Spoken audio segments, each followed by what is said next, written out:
I want you to confide in me when you have problems. You see, I call this meeting because I have observed that you are not relaxed in this house. So what is your problem? I don't have a problem. I don't have any problem whatsoever. I have so many things to say, but this is not the right place to say it because you called for this meeting. I'm just here to listen to what you have to say. You chair the meeting, say everything. I will just listen. I will save mine for another day. You see, when I look at you lately, I see the picture of a young man that has been consumed by greed. And it's not good for you. So I want you to retrace your steps before it is too late. Noroka, you are nowhere close, right? Nowhere close to advise me on what to do. Because you know nothing about success. You know nothing about making it in life. So don't advise me. Let me ask you a simple question. You've been in this Onitsha for God knows how long. What do you have to show for it? Nothing, not even a plot of land. If your late brother didn't die when he died, where would we be living now? Where? Ferdinand, wait. Are you aware you are talking to our father? Huh? How can you address our father as Noroka? Anthony, the next time I speak and you cut into my sentence, my statement, it won't be good for you. No, I didn't mean to cut into your statement, but what I'm saying is that you should address our father with respect. You know what? Let me just leave both of you in this meeting. Continue in your meeting of poverty, backwardness, and standstill. Because I am a go-getter. I know what I want in life. I go out there and I get it. I know about determination and being focused. And that is where I'm going. Stay here and wallow in poverty. Look at this house. One day I will get my own house. I'll see you when I see you guys. Papa, don't worry. I'll talk to him. Don't even bother your brother. Let him wallow in his ignorance.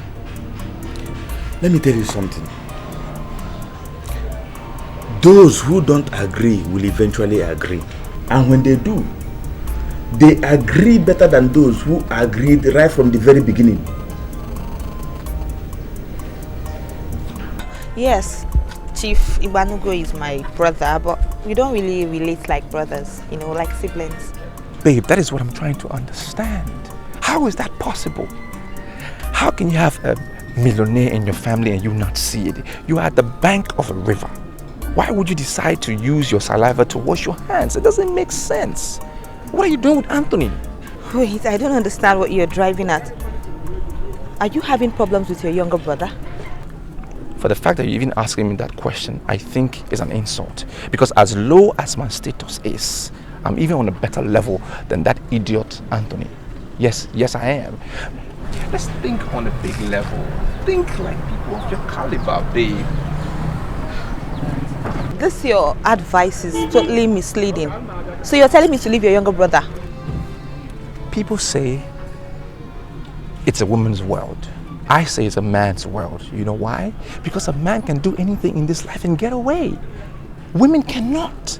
There are certain things you do in this life and society doesn't agree. They don't like it. So what happens? A woman goes down and under till death. Do you understand what I'm trying to tell you? I do not understand because I don't know where I come in all this. What's my role to play? I don't get it. You have a millionaire in your family. That's the bottom line. You need to realize that and start to roll with people like us who are determined to make it in life, who want to succeed. Let me show you the way, babe. You don't need an idiot like Anthony who doesn't know what success is about. I know it. Let's roll. Leave this idiot because he will sink you down with him. That's all I'm trying to say. Think about it. Think about it. I'll go make some money.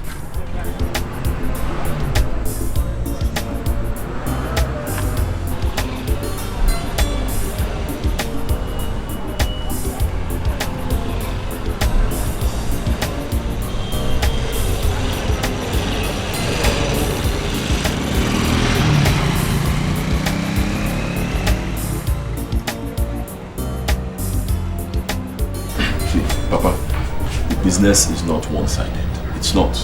Look, I have assessed this business. Let me tell you what they do. What these people do, they go to Nkano and buy baskets. Then they transport the baskets to the north. When they get there, they sell the baskets and use the money to buy cows. Papa, there is plenty of money in this business. That's why I was hoping you'd be able to, assist me with some money. Let me see if I can join the business. I know that I have, I believe it that I'm going to make it. I know. That's what people say, especially when they hear of new business. No, Papa. I'm not saying this to impress you. I'm not. Okay, go around all the abattoirs in Onitsha. You'll find out that up to 1,000 cows are being slaughtered on a daily basis. Calculate it. Chike himself told me that there is plenty of money in this business. Sometimes they buy one cow for as low as 10,000 naira. Calculate it now. You see they are making money. Well, I don't have money. But if you are very sure of this business, we'll find a way of raising some money and give to you so that you can start it. Papa, that's exactly what I wanted to hear. There is money in it, I am sure. I mean, look at Chike now. Chike hasn't been in this business for up to 1 year. He's already building a house in 3-3. I want to join this business. I know I'll make it. I know. Okay, but let me tell you something. Do you know that you can go to the north, buy the cows, put them in a lorry? Before you get to Onitsha, they're out there. Eh? I mean, if it is borrowed money you use in starting this business, what do you think about it?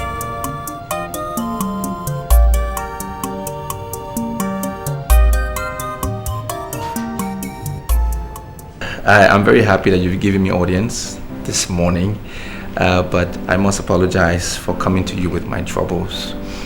I've been to your office several times to meet up with you and share my problem, but unfortunately I never met you. And I know it's wrong for me to come to your house, but I'm desperate. That is why I'm here. So please forgive me, sir. Well, it's all right. You're welcome. Sit down. Thank you very much, sir. Sit down.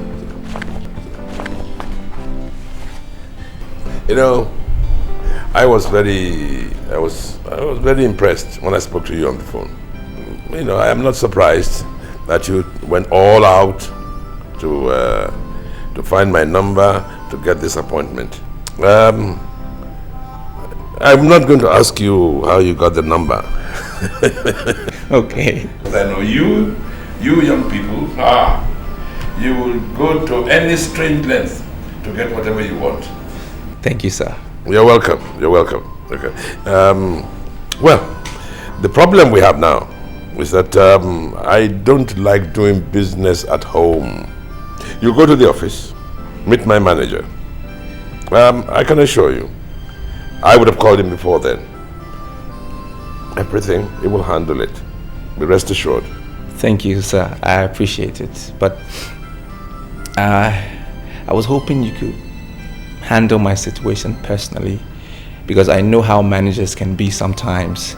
They can push you around, more especially if it is their chairman that sent you. They sort of use their position to manipulate the situation. So I really hope you could personally handle my situation. I know you used to be close to my father. I'm not sure what happened. Who told you that? Your father? Well, not directly. I saw a photograph with you and him back in the day during the war. So I just assumed that you were close to have taken a picture together. I'm just pleading, Uncle, please. So, what do you want? To cut the long story short, knowing that you don't do business in the house, I'm trying to succeed in life. It's very difficult because... Anthony, what has come over you? Gosh, I cannot believe this. Are you saying you don't have good plans for yourself? Yeah. What else do you want me to tell you now? Huh? I told you that I've already concluded plans with Chike to start importing cows from the north. What else do you want me to say? Look, if you have this money, give me. My father cannot help me because he doesn't have money, and I know. But you have to impress me with your business plans before I can assist you with money. How can you think of selling cows, going to the north to buy cows? Cows! Why don't you just think big? Think of something else. Think international. International? Is it not money they used to do international business? Where will I get the money from? Bottom line, I don't have money. And I can't start breaking my head because I want to be like other people. I don't have money. I won't kill myself. Don't you see those guys in the main market that go to Asia for business? Why don't you become friends with them? Be friendly with them. Those friends that can help you.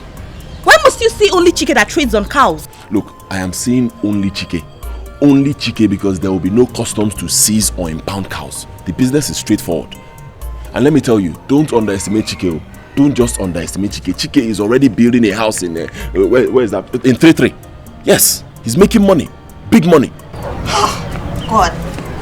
Anthony, you know, I actually accepted to become your friend because I thought you had something upstairs. And I can tell you that I am well loaded upstairs.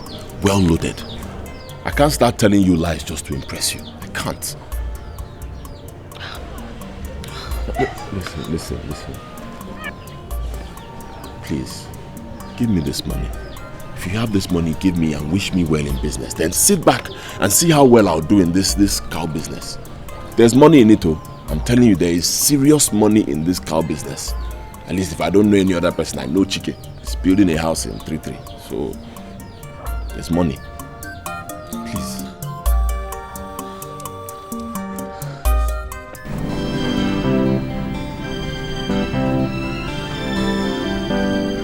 So when are you coming up with your first turn?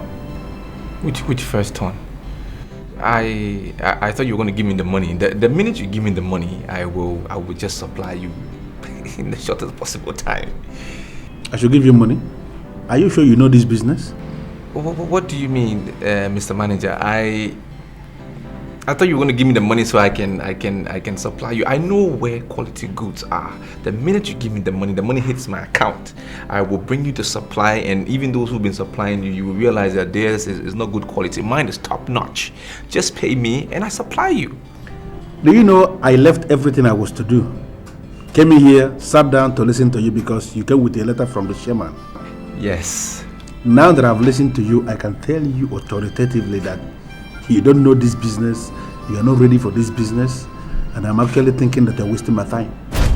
What do you mean by that? Your chairman gave me this letter that I brought to you because I know my capabilities. I was able to convince him, and he was impressed with what I can do, and that's why he gave me this letter that you should do what he says.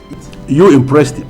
And that is the reason why he wrote this letter. In this letter, he said that I have to treat your case with urgency that it deserves, that I should pay you upon delivery.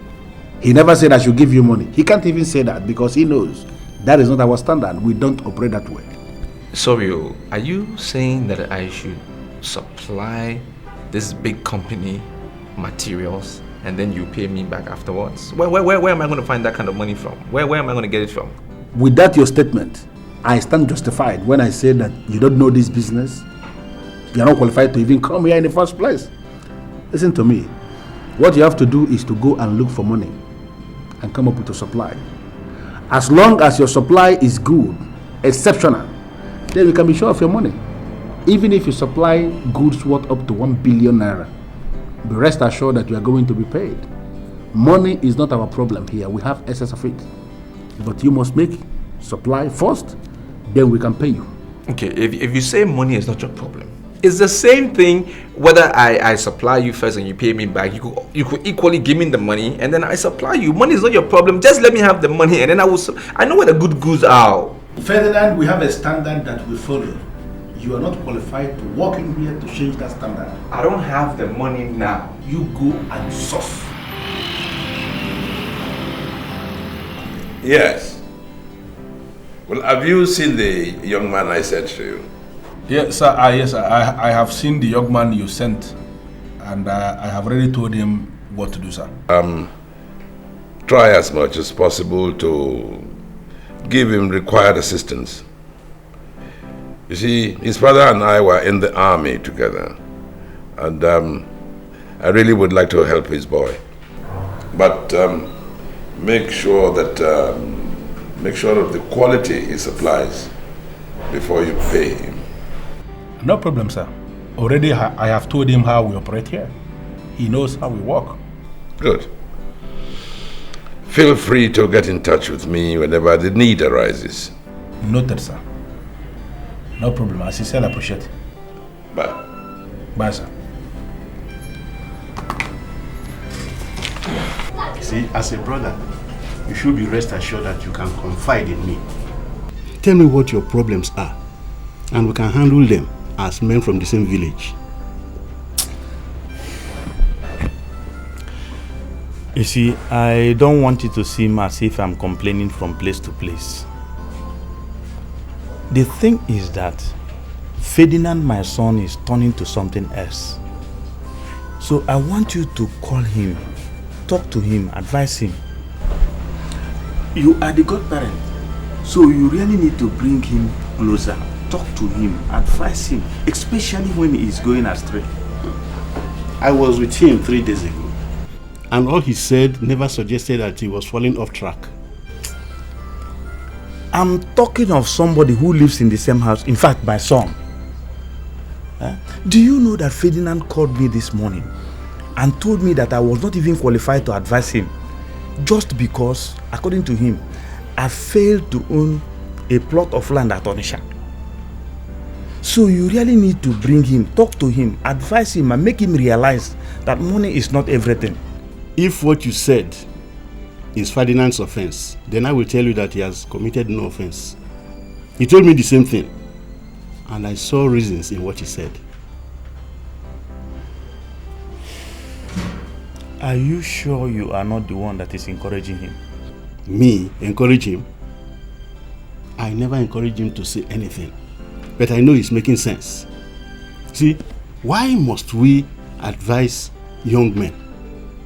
We led good life, but ended up being poor. So why must we encourage our children to learn from our examples?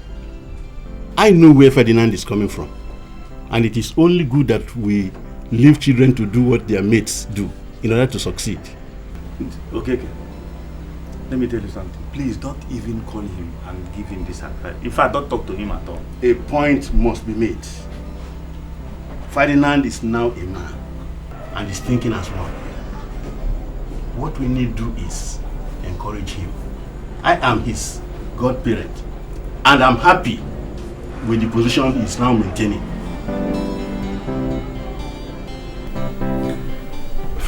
Ferdinand, I don't understand you. Why are you always calling meetings at awkward times? Can't you just... Oh, Lord. Leave me to sleep now. Huh? You think those who have succeeded in life sleep the way you sleep? They don't sleep like that. They don't sleep much because they need to think up new ideas. They need to come up with a plan. They need to do things that will make them successful. We need a plan. Ferdinand, I don't agree with you. No, I say no. Benson Noruka, our father, is an honorable man. And you always call him a dullard. I say no. Stop it. He's an honorable man. What do you know about being honorable? What is being honorable? What is it? What has he done? What has he given us? He's been in Onitsha for God knows how long. What has he produced? Nothing. How many years? A plot of land was going for 10,000 naira. Did he purchase a plot? And you talk about honorable man? 10,000 naira then is worth more than 10 million naira now. It doesn't make a difference. I don't even understand you. Why are you always talking against our father? Tell me. Wait, you sitting down here, what have you been able to achieve? Tell me, you. Okay. It goes right back to you. What have you been able to achieve? No, you. Because you're the one who always talking and making noise. You. The point I'm trying to make is, what has he been able to achieve? Because if he had achieved something, we would be achievers. Everybody needs a platform to start. Something to roll on, to move on, to draw inspiration from. We don't have it. Because he's cursed. The man is stopping our growth. Anthony, we don't need him. That's why I'm saying we need to combine, put our voices together, send him back to the village, and then you and I, as desperate achievers, brothers, we strive on. Ferdinand, what did you say? Send our own father back to the village. I say no. I will not be part of any move to send our father back to the village. The village is a dangerous place, don't you know? He may get there and somebody will poison him and he dies and we become orphans. Even better.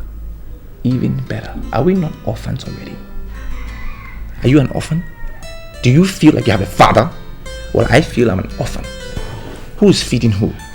Does he give you food or you feed him? Is that the way it should be? Look, let's just get rid of this man. Push him aside. Push him over. I don't care.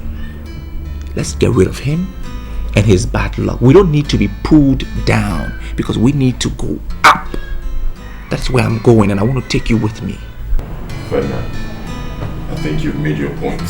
I don't mean to disrespect you, but I don't want to be part of this. Let me see, please. Something must happen. I am not going to allow Benson to destroy me with his poverty. I must be a millionaire, or I will die trying to be one.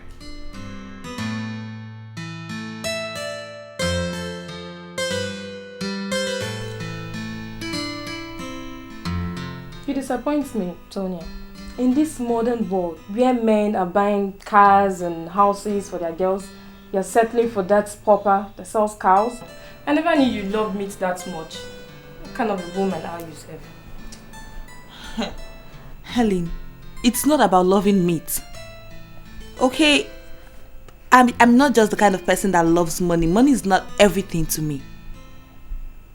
Listen, you know I have a millionaire in my family and I know what he's going through. I know what he's facing. Nobody even sees him as an honorable man. Nobody sees him as a noble man. I'm even wary of riches. That is not enough reason for you to fool around with a nobody. You have all it takes to get a very big guy instead of settling for that indigent. My dear, I value my Anthony more than those so-called big guys. Yes, I even prefer him to your Ferdinand, who is so over-ambitious. Anthony is the kind of man I want. He is a real man. He is straightforward. He is open. He doesn't hide anything from me. He is the kind of man I've always dreamed of. He is what I want. Anthony has a very good future. And he fits into my own future. Enough, Tonya. I've had it. I'm going to call your brother and I'll tell him what you're up to. What are you waiting for? Go ahead and call him. You want me to give you the phone? Besides, I heard he's looking for a new wife, so you can just go ahead and sell yourself cheaply to him. Then he will marry you and you swim in his millions. I can't believe you're saying this. For me, I am okay the way I am. It's Anthony I want. Final. Period.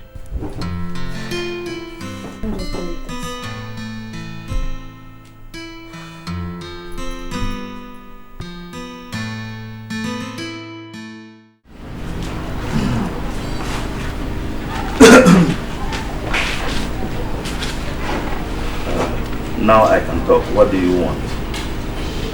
Look, old man, you've wasted my time enough. Alright? I have been thinking this thing through and I'm going to pour my heart out. If you buy a product, you buy a merchandise and you don't like it or it is not good, you can return it. It is about time we return you.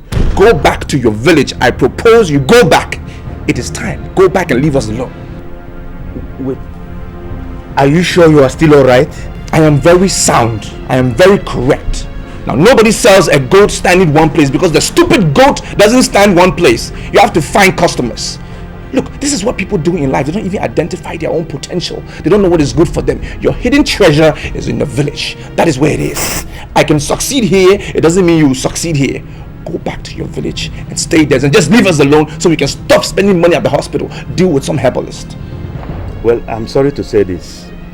If you continue like this, I might be forced to place a curse on you. Place a curse on me for what? It won't even work because you have no money.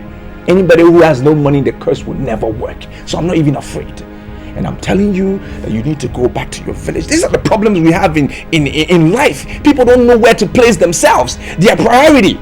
Go to the village. That is where you belong. This is my time. It's my generation. I need to succeed. I need to sort myself out. You've been in Onitsha for God knows how long. What did you bring? Nothing.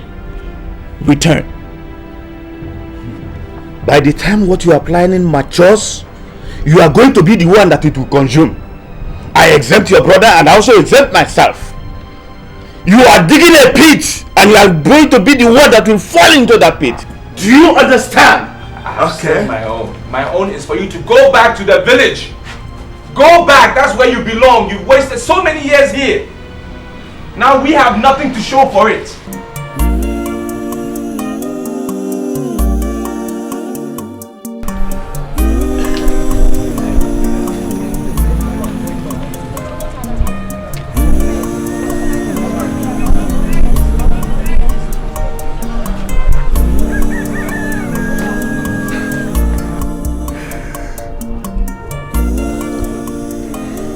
Chike, I don't know where the money is going to come from, but I feel it will come.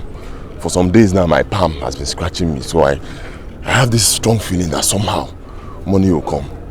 But see, Chike, I need an assurance from you that this business is not risky. Please. You see, I'm not going to tell you that this business is a very risky one, because it is very, very risky. The truth about this business is that it's very lucrative. There is money in this business. It is one business that brings excess money in 200% of gain. Are you sure? Do you understand? So, I mean, it's risky though, but it's lucrative. Chike. You're my friend now. I won't deceive you now. I know I don't have money. Somehow I know I'll find, but Chike. So, if I'm able to raise, let's say 100,000 naira initial capital, would that be enough? At least to start first. 100,000. That is a lot of money we're talking about here now. The 100,000 you're talking about can buy you 5 cows.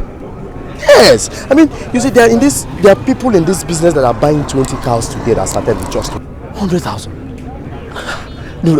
No, Anthony, are you serious? That money you just mentioned can buy you 5 cows. You see, Anthony, in this business, there are people who are buying 20 cows today that's just started with 1. The most important thing is that you're coming into the business with the sole determination to succeed. And I'll succeed. Okay, thank God. I've taken you to the site where I'm building. Yeah, I've seen your house now. Every single penny you see me spending on that land was gotten from this business. From this business? I'm telling you, came from this business. Okay, there are even the so-called needs business. People that do the so-called needs cannot even boast of paying the house rent. I know now. I've seen your house. So I can join next week, Abi? Why? Why not? I mean, when you're ready, once you arrange this money you talk about, no problem. I'll give you all the assistance you need. I don't have the money now, but somehow it's going to come. Yeah. All those cows there, they're all yours, eh? Of course, now. We shared it. Myself and one Alhaji. So once they take it, they're taking it to the abattoir now. Big boy! Don't worry, I'll give you. Explain to me over your actions and utterances. Though I told him to leave young men alone, but I called you in order to know what you said that made him angry. If I knew this is what the discussion was about, I wouldn't have even shown up. You sound as if you hate your father so much. It's not like I hate him. I don't hate him, but he's not a progressive human being. He doesn't want to move on in life. He's so stagnant, you know, and he's got this bad luck thing around him that whoever is around him as well, the bad luck attracts them, and I'm not for that. So please, if he listens to you, can you just ask him to go back to the village so that I can live my life? Listening to you leaves me with the impression that you have series of plans. Oh yes, I do. I want to know what your next plans are. I have lots of plans, countless of plans, things I want to do in life, but I can't do them simply because of him. Whatever is affecting him is now affecting me. His bad luck. I don't need him around me. I need to move on in life. So I'm just saying, talk to him so he goes to the village and then we can move on. I can get good things in this life. Both in public and in private, I've agreed with you on a lot of topics, most of which are very unpopular, but I will not agree with you over this. If you know that your father's presence is disturbing your business, then take a leave. What do you mean take a leave? Leave Onitsha and relocate to Lagos, Abuja, Kano, Calabar, Cotonou, or even Europe, like my son did. You cannot compel your father to retire to the village. Do what others do. Take a leave. Okay. You're just another negative man. Another negative old man. That's what you are. You people, you don't think about moving on in life. You think you've acquired some small thing and you are just happy with it. You just stay on that level. You don't want to aspire for bigger things. I do not want to dwell over this topic any longer. And I believe you heard what I said. If you are no longer comfortable in Onitsha, then you leave.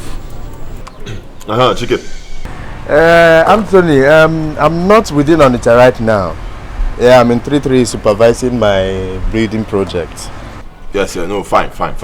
I managed to raise some money, so I am now ready for the business. Okay, the boss leaves Headbridge before noon. You need to come to my house very early.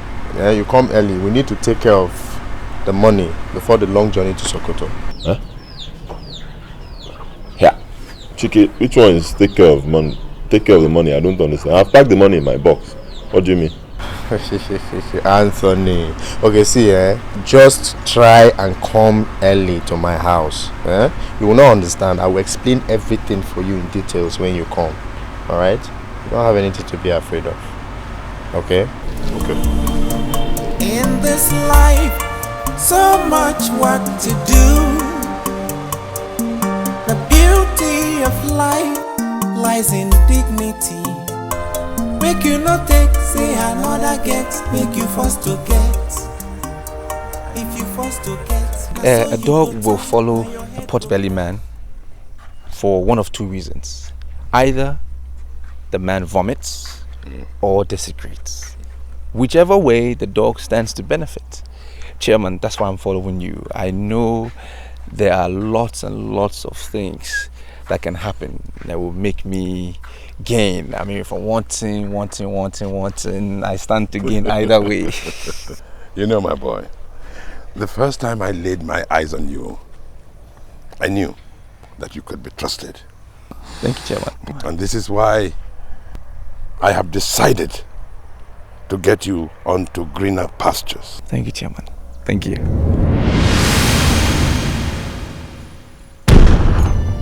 Something tells me you think you're living in peace.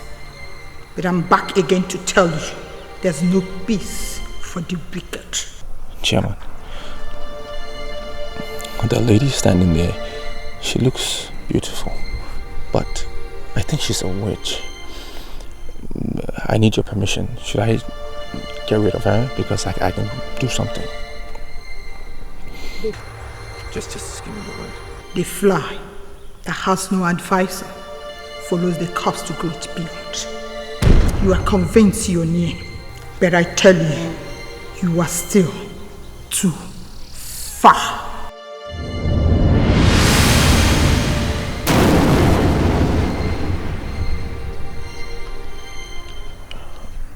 Chairman.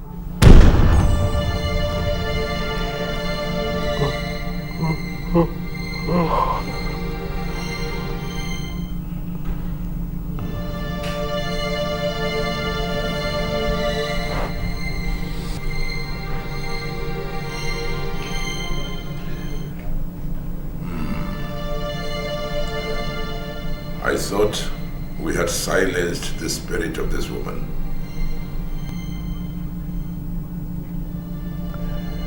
Why is she appearing again?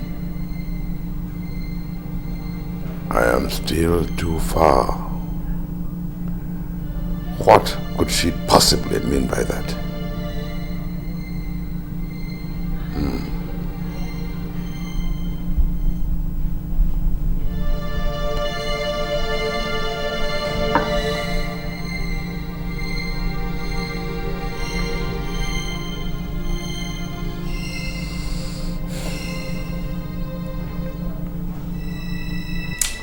Father Lord, I am calling upon your holy name. Father, I am asking for your direction. Father in heaven, you have made it possible for me to have this money today. And tomorrow I will be embarking on this trip with Chike. Father, I call upon your holy name. I beg for your protection. Father, you said knock and it shall be opened unto you. Seek and you shall find. Ask and you shall receive. Father Lord, I am calling upon your holy name. I know that I will embark on this trip and I will return successful in the mighty name of Jesus. Father Lord, I beg, I call upon your holy name. Send down your angels, Father Lord. Protect the driver, the car, everything, the road that will ply, everything about this journey will be successful, and I will come back with everything working for me, Father Lord. Be leaving behind, I pray that you guide and guard over them. My Father, my brother, I pray that you send your Holy Spirit to guard over my family, and my trip will be successful. Thank you in Jesus' mighty name.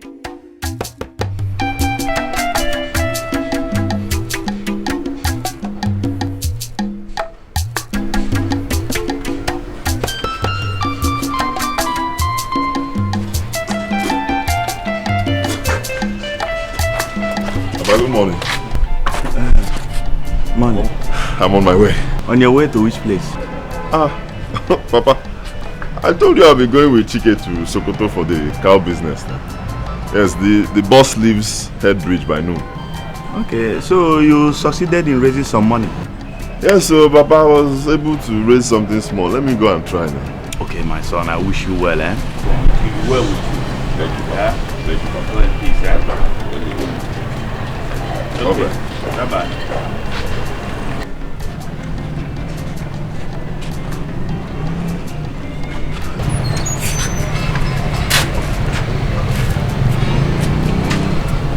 Old man, you are still here? Do you see the sun? I thought by now you would have packed your things and gone to your village. What are you still doing in this house? You see, you will eventually have your own children, and they will be disrespectful to you the way you have been to me. Can you stand before your father's grave and repeat those lines?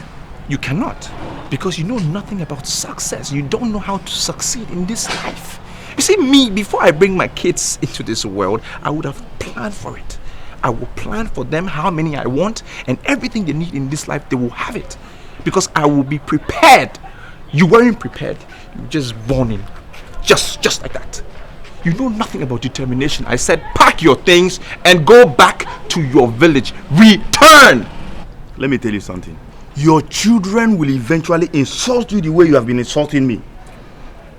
They will insult. In fact, I regret ever having you as a son. I regret being your son. Why? Because you have given me nothing. What have you given me in this life? Your late brother's house? Or what? Clothes?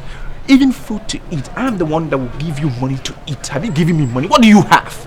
What do you have in this life? Nothing! Who should regret, you or me? I don't even know what to tell you again. Don't tell me anything. Go. No, you go! Go to the village. As you're entering the house, put it down and pack your things and go to the village. Go to you to the pump. I don't understand you. What do you mean I should go in there and take all my money and give to your lad? Why? I'm asking you to give the lad because that is the best thing. I don't understand this one. So if I take my money and give him, how will I buy the cows when we get to the north? Okay, Anthony, calm down. You see, it is no longer advisable for anybody to travel with money these days. You understand? All you need to do is give the Alhaji money here. He will give you a paper. When we get to Sokoto, the Alhaji in Sokoto there will give you the money once you present the paper to him. That's all. Just like that? Just like that. I was thinking about wasting time just for nothing here. I mean, you should have used the money to package, to ship all these baskets down to Sokoto for packaging of sweet tomatoes and for transporting down to the south and to the east. You say you don't want to try that kind of business. Now this is the business this is what I know how to do best. This is what we do. Give him the money and let us go. But let me tell you something. I will never allow you to travel with cash. Put that in your mind. But you didn't tell me before now. Did you tell me when we were in the house? Did you tell me if we get here I'll take my money and give to Alhaji? You didn't tell me now. Bring this money now.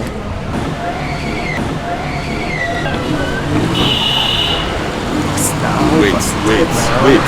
It's not my money. Wait.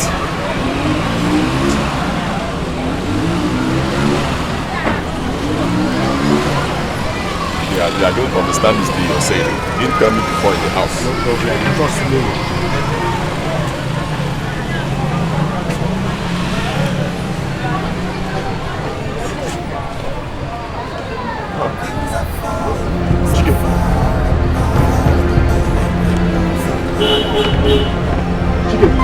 What's the problem?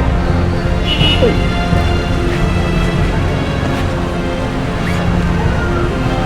Chicken, I can't find my money. What do you mean you can't find the money now? What do you mean you can't find the money? Find it now. Let's give it to this guy and start paying now. What do you mean you can't find the money? See, Anthony, if you're not ready for this business, tell me and let me get your money. What do you mean games? I put my money here and I can't.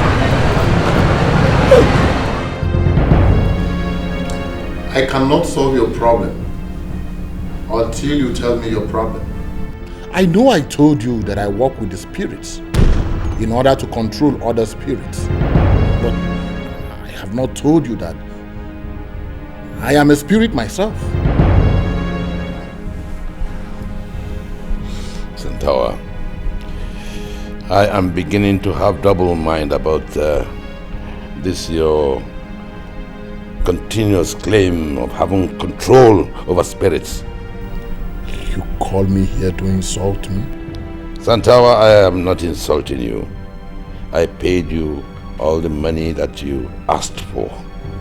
Now, I mean, you tell me, why, after you have assured me that you have caged completely Magdalene, why is Magdalene still appearing in my dreams?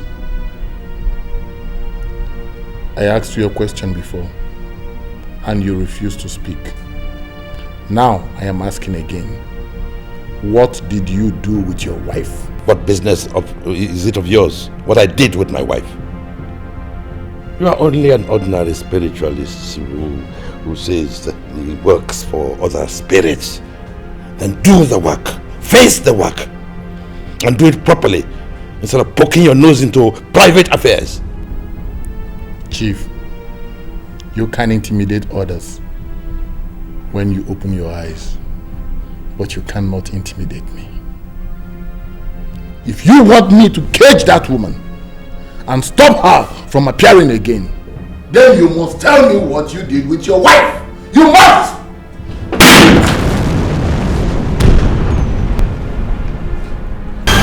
Why have you suddenly become afraid of a woman you married to make yourself happy? I am still not impressed with the caliber of friends you keep around you. Like the one you had today. Finally, ask credible question. You must answer that question. You must open up and tell the whole world what you did with your wife. You must open up to my family. My family are waiting to for you to tell them exactly what happened to your sister. And you must give them that information in peace, or you will give it when you are already in peace. I used to love that girl. But I now hate her. Chief, this is not a good day for rhetorics or complaints into love and hate and love and all that. I don't know how to tell you this. But I must tell you. We have something big. Something very big. Something very, very big. Something big as what? Look, Santawa. I'll pay anything. I'll give anything. Now I want you to banish Magdalene. Banish that woman. Confine her back into her grave. And send her sealed forever into the golden casket I ordered from Canada for $100,000.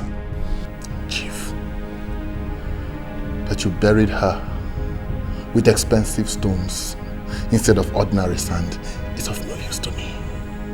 You must tell me. You must! You must tell me what you did with that woman. You must! You must! You must tell me what you did with your wife. You must. You must.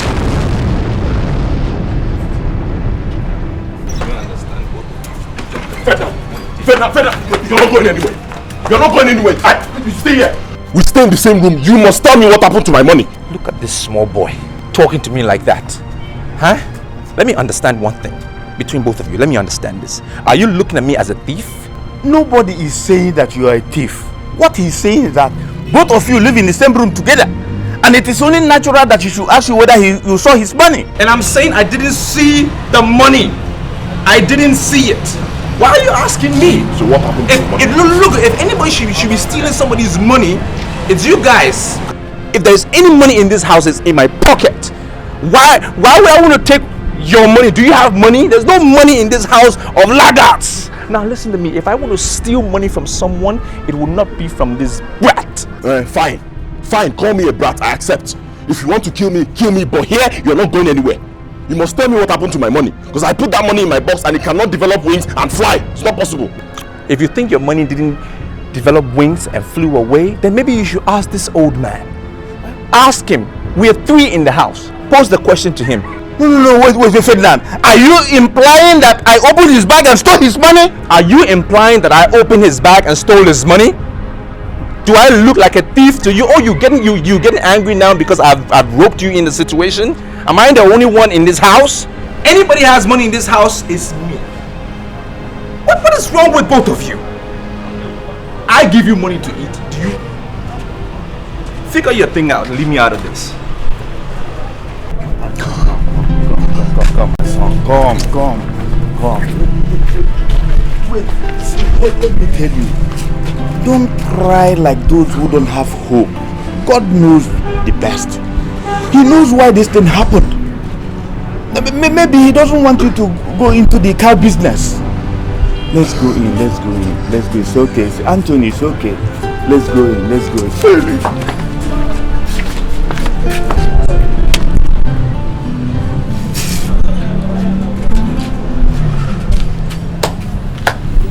I want to know everything about this man who lured you into using your wife for money-making rituals. Well, I don't know much about him. I know he's not from this country, and but honestly, I cannot tell you his country of origin. What I do know, or can remember, is the fact that we met at the airport. I was going to Jos, and he too happened to be going to Jos. We got talking, got on the aircraft, and as it happened, his seat was next to mine. So we continued discussing. By the time we landed, we decided we wanted to continue the relationship. We exchanged telephones. He invited me to Calabar, where he lived, and I went, and took me to so many places. I didn't know he was testing my determination. Anyway, the climax of it was that I was asked to present the soul of my wife. And that was exactly what I did. I gave them her soul. How did you do it? They gave me a towel. But it wasn't dripping. They gave it to me, and it was dry, bone dry. However, they asked me to place it on her face when she was asleep. I did this, and in my very presence, her spirit rose from her body.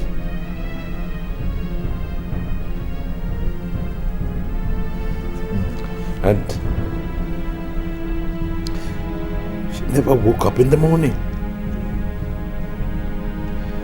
I sent for the doctor. He came and examined her and pronounced her dead. What did he say was the cause of her death? He said many things, but the most important one was that her heart enlarged and stopped functioning. Chief, do you have any regrets? Oh. They took the towel from me. They took it away. Oh, I read many books on esoteric philosophy and metaphysical prisms. If I could lay my hands on the towel, I would spread it on her grave and she would stop appearing. Chief, I don't want us to go into the number of books you have read or you have not read. Let me tell you, in the occultic, 1 + 1 is not always 2. Different masters have different cosmic approaches. What may make one master happy could trigger up the beast in another one. But let me ask you, is there something they said you should not do that you did, or something you were asked to do that you did not do? They asked me never to see another corpse after my wife's corpse. And for years, everything worked. I was making money. Everything I touched became gold. You know, bank managers were falling over themselves for the accounts of my companies. Oh, everything was fine. And until I lost my child, and the body was brought home, my only child.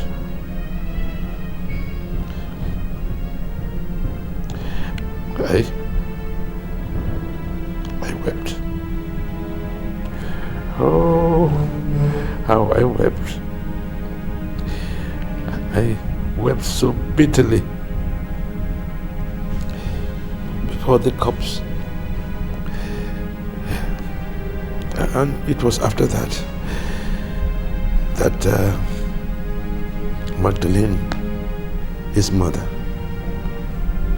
began to appear. How do I meet this foreigner who lured you into the occultic? I honestly don't know. He no longer lives in Calabar, and we only meet every 21 months at our meetings. Honestly, I don't know. I need to get to that meeting. There are things only him can tell me. Santawa, there has to be another way. I mean, we cannot wait to cross-examine this man. We cannot wait another 14 months before we see him and go through all this agony. Please, there has to be another way. I'm sorry, madam. Don't see this as if I'm being disrespectful, but the courtesy demands that when you are ushered into an office, you sit down and introduce yourself. Do you actually want to tell me you don't know? Sincerely, as in honestly, I don't know you. I'm sorry if I ought to know you, but I doubt if I have ever seen anyone like you anywhere before. Make this easy for me, please. Who are you? Chief Ibanugo employed you after the first manager left, is that? And you didn't bother to find out why the former manager left this big company to manage a small hotel. Madam, I didn't bother to ask such a question because I am a professional manager. As a point of fact, I am a senior research fellow with the Nigerian Institute of Professional Managers. I have a duty, and that is to turn companies around. I don't have to bother myself with the reason why somebody left the place. That's not my business. I am here running this company, and I'm doing it to the very best of my ability, if you understand what I mean. Your chairman has not been coming to work. Do you know why? Very simple. He realized that he has a competent manager who is managing the company, and he decided on his own to stay back in his house and monitor events via telephone, email, and other communication means. I don't know. You have not told me who you are. Why all these questions? There's a towel I gave to him. He has used it for so long. I don't know why he has refused to return it. I want the towel back. Madam, are you sure you know the person you gave your towel? Yes. I gave my towel to Chief Ibanugo, the managing director of this company. Just tell him that Magdalene came to your office asking for the towel. Madam, please, madam, wait. I don't understand what you mean. Can you break it down for me? You wouldn't make me to believe you are naive. Or don't you want to deliver my message? Yeah, madam, please.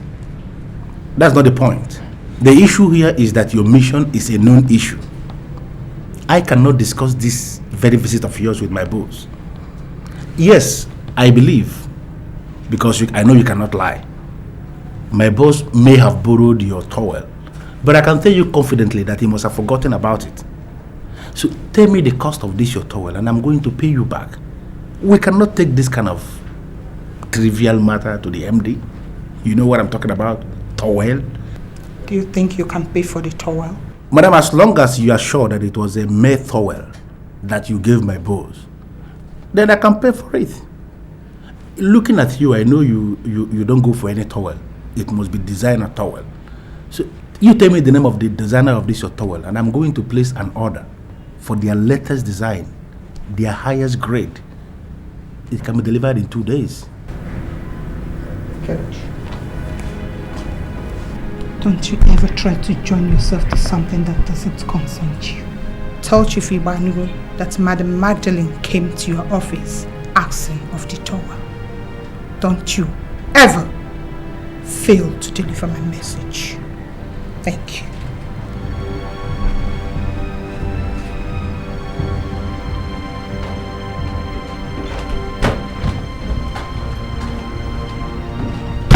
You see, this is what I hate about this man. Why is he bringing this office to ridicule? What is towel that he will borrow and wouldn't return? Can you imagine a woman coming here to ask of towel? Think, what kind of insult is this?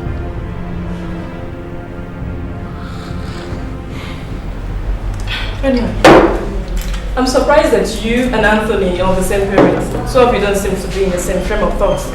You don't have to be shy to say it. It's a fact. You don't need to be afraid to say that. We're not on the same level and we can never be on the same level. I mean, this guy, it's not possible. Unfortunately, the person who is supposed to be able to help me solve this problem is dead. My mother is gone. I don't know how I'm going to know now. I'm so sorry. What problem are you talking about? To be able to tell me who my father is. You think that bum walking around there could be my father? It's not right. Because I'm full of vim. I'm full of energy.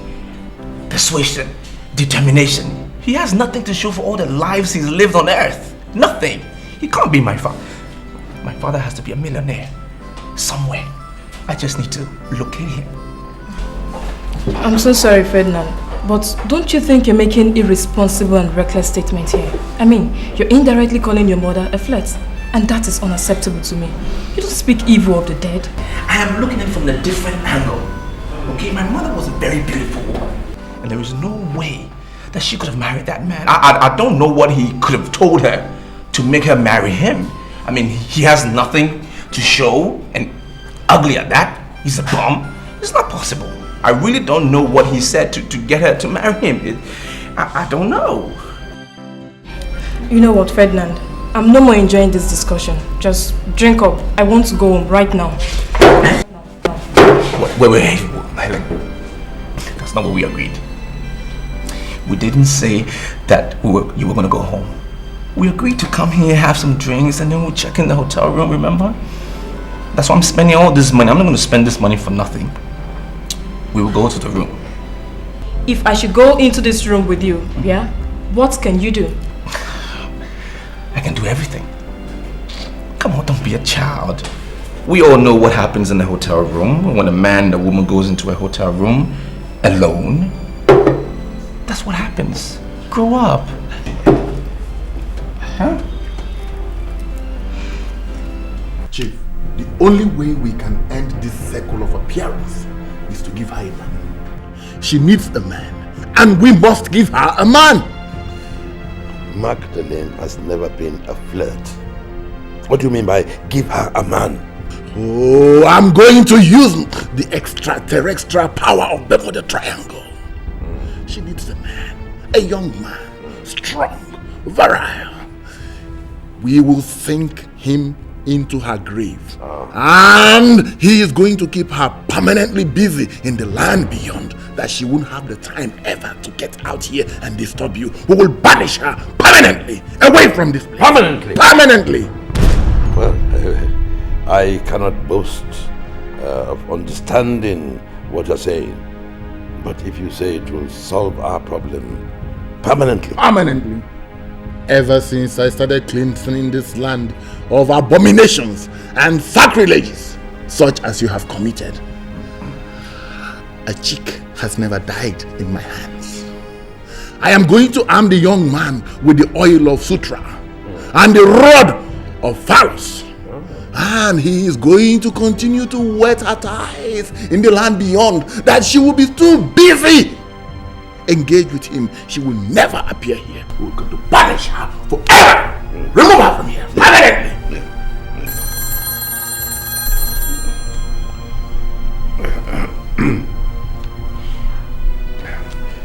Yeah. I'm sorry to disturb you, sir, but something came up. Something like what? Sir, one Madam Magdalene came to the office. She came to ask of a particular towel that she alleged she gave you, that you have used for only God knows for how long. Are you sure of what you're saying? Sir, I am very sure of what I'm saying. Very, very sure. I asked her to tell me the price of this towel so I can pay her off, because I never wanted to disturb you with such nonsense. But the lady said that I shouldn't bother myself with something that doesn't concern me. That's why I'm calling you, sir. Apart from the towel, did she say anything else? Yes. She wanted to know if I asked the reason why the former manager left. But I told her that I'm a professional manager. I don't have any business asking why people left. I told her that I'm the person that is running this company now, and that I am doing well to the best of my ability. That's what I told her, sir. Did she come alone? I need to verify that from the security, whether she entered the company alone, but I know she came into my office alone. Now I want you to listen to me. I don't want that lady around that company again, ever. If she ever finds her way into your office, do not entertain her. Is that clear? Noted, sir. But sir, I want to get something from you. Don't be offended. Are you keeping her towel as she alleged, sir? Look, you have been employed as a manager. I will appreciate it if you concentrate on that job. I don't want to see that woman in the company again. It is me she has come to see, and I can deal with her. Okay, sir. Dad, this man is not well. But he's towel now. Is anything the problem? Santa, we need that young man, and we need him urgently. Magdalene has paid my new manager a visit. I have told you what we must do. We need that young man fast, and then we can sit down here and solve the problem. Banish her! Completely! Banish! Banish her! Permanently! Permanently! Whether it is Indian hemp, Canadian hemp, American hemp, English hemp, French hemp, Nigerian hemp, whatever nonsense hemp is not good for you. Now, why are you parading yourself as a security officer in this company and you're smoking hemp? Why? Fiakwa, manager, why should I smoke something that have been banned? Eh? I'm a good security man. Then you prove it. And there is only one way for you to prove it. Who cleared that lady that came into my office a couple of minutes ago? She was the very first visitor I have this morning. And ever since she left, no other person has entered this office. Her name is Madam Magdalene, according to her. Who cleared her? Madam Magdalene. Manager, maybe you don't believe me. Oh. Since morning, I've been standing at that gate. Since! Looking with my 2 eyes. I did not see any lady come to visit this office today. But nobody. Security. Sir. Do you think I'm a fool or something? No, sir. You don't think so? Now listen. The lady I'm telling you about sat here, right on this chair. She walked through that door. She wore a tag that actually proved to me that she was cleared from the gate. I am asking you as the chief security officer of this company, who cleared that lady when she came through the gate? Manager, maybe you are the one that smoked the hemp. I beg your pardon? No, sir. Sorry, sir. Should I bring the register so that you can cross-check by yourself? We did not issue or assign any lady with tag today at all. No, sir. Yeah, I got it. I remember the tag number she wore. As I'm seeing you now, I'm seeing her. I'm looking at the tag. 666. Blood of Jesus. That's the tag number. Who gave her that tag? Security man. Who gave her the tag? Manager, maybe you are mistaking this place to be the former company you are working with. Huh? Are you out of your mind? No, how dare you ask me such nonsense? I said, who cleared that lady? Sir, manager, that tag number 666 is antichrist number. No? Eh? We cannot issue such number from this company. It is not from this company, sir. Our number ends in 070, MTN. And it's not even up to 100, not to talk of 666. Hey, I did not see any lady with that antichrist tag. Be it tall or small or dwarf, green, yellow. I did not see with my eyes. And the tag is not, we did not give any tag in this company. Security man, I can see you are doing everything humanly possible to smuggle in religion into this very simple discussion we are holding here. Then look at me. This place is not a church. Sir. It's my office. Yes. There is no Bible here.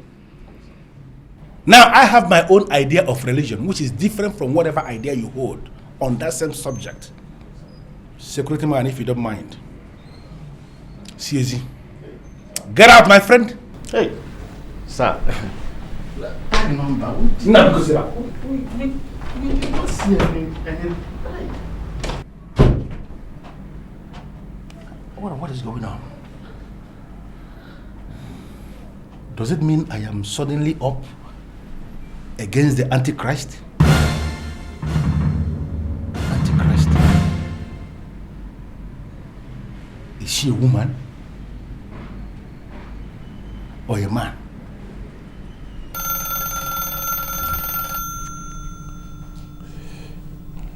Yes, what is it? Sir, that Madam Magdalene is a form of spirit. And why do you think she's a form of spirit? I have reason to believe that she is an affiliate of the Antichrist, or possibly, sir, she may be the Antichrist herself. I have verified with almost everybody that's supposed to know about her visit. Now, sir, you won't believe this. The tag she wore when she came into my office has been confirmed to be fake. It is the exact label that they wear in hell. That's what she wore to my office. The tag of hell, sir. Well, if nobody saw her come into the company, then how did she get to your office? Sir, I was alone in my office when she entered, and I stood up. I welcomed her as a lady, as a Commonwealth lady. I asked her to sit down and introduce herself. She sat down and finally, sir, she spoke about the towel.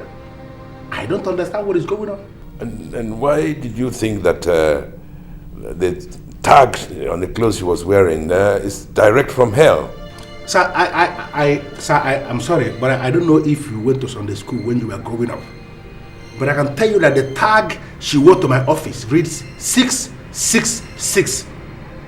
That is the kind of tag they wore in hell.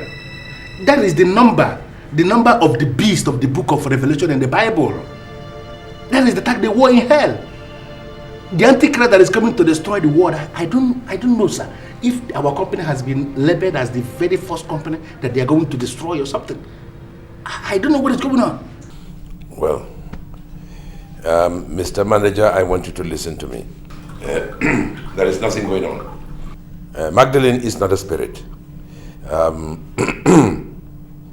Well, she's very harmless, actually. Yes, she's very romantic. I'm sure you will like her.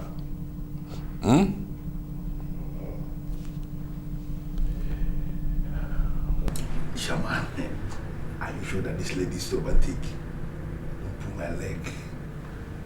I get this lady and she's nonsense. You will like her.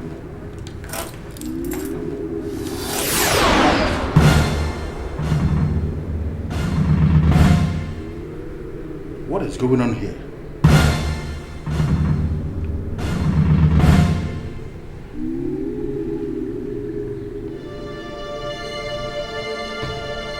Things are falling so far apart, like I'm losing now.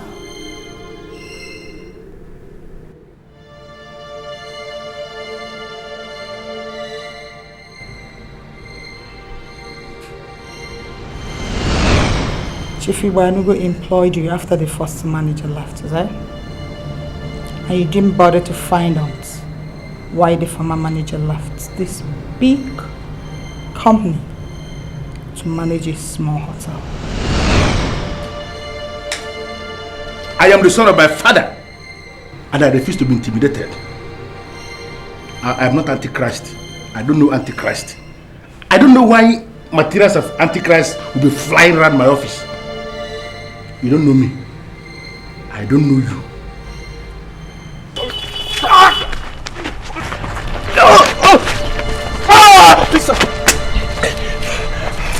I'm looking for guidance. I'm tired of living in poverty. I just need somebody to help me, please. I thought you were a spy. Spying on me. And that's why I asked my boys to beat you up. Now that I confirm that you're not a spy, I'll call you with the number that you gave me when I change my mind to help you. Not a spy. And let me warn you right now, don't ever call my number. You understand that? Yes, sir. Boys. Sir. Get him, boys.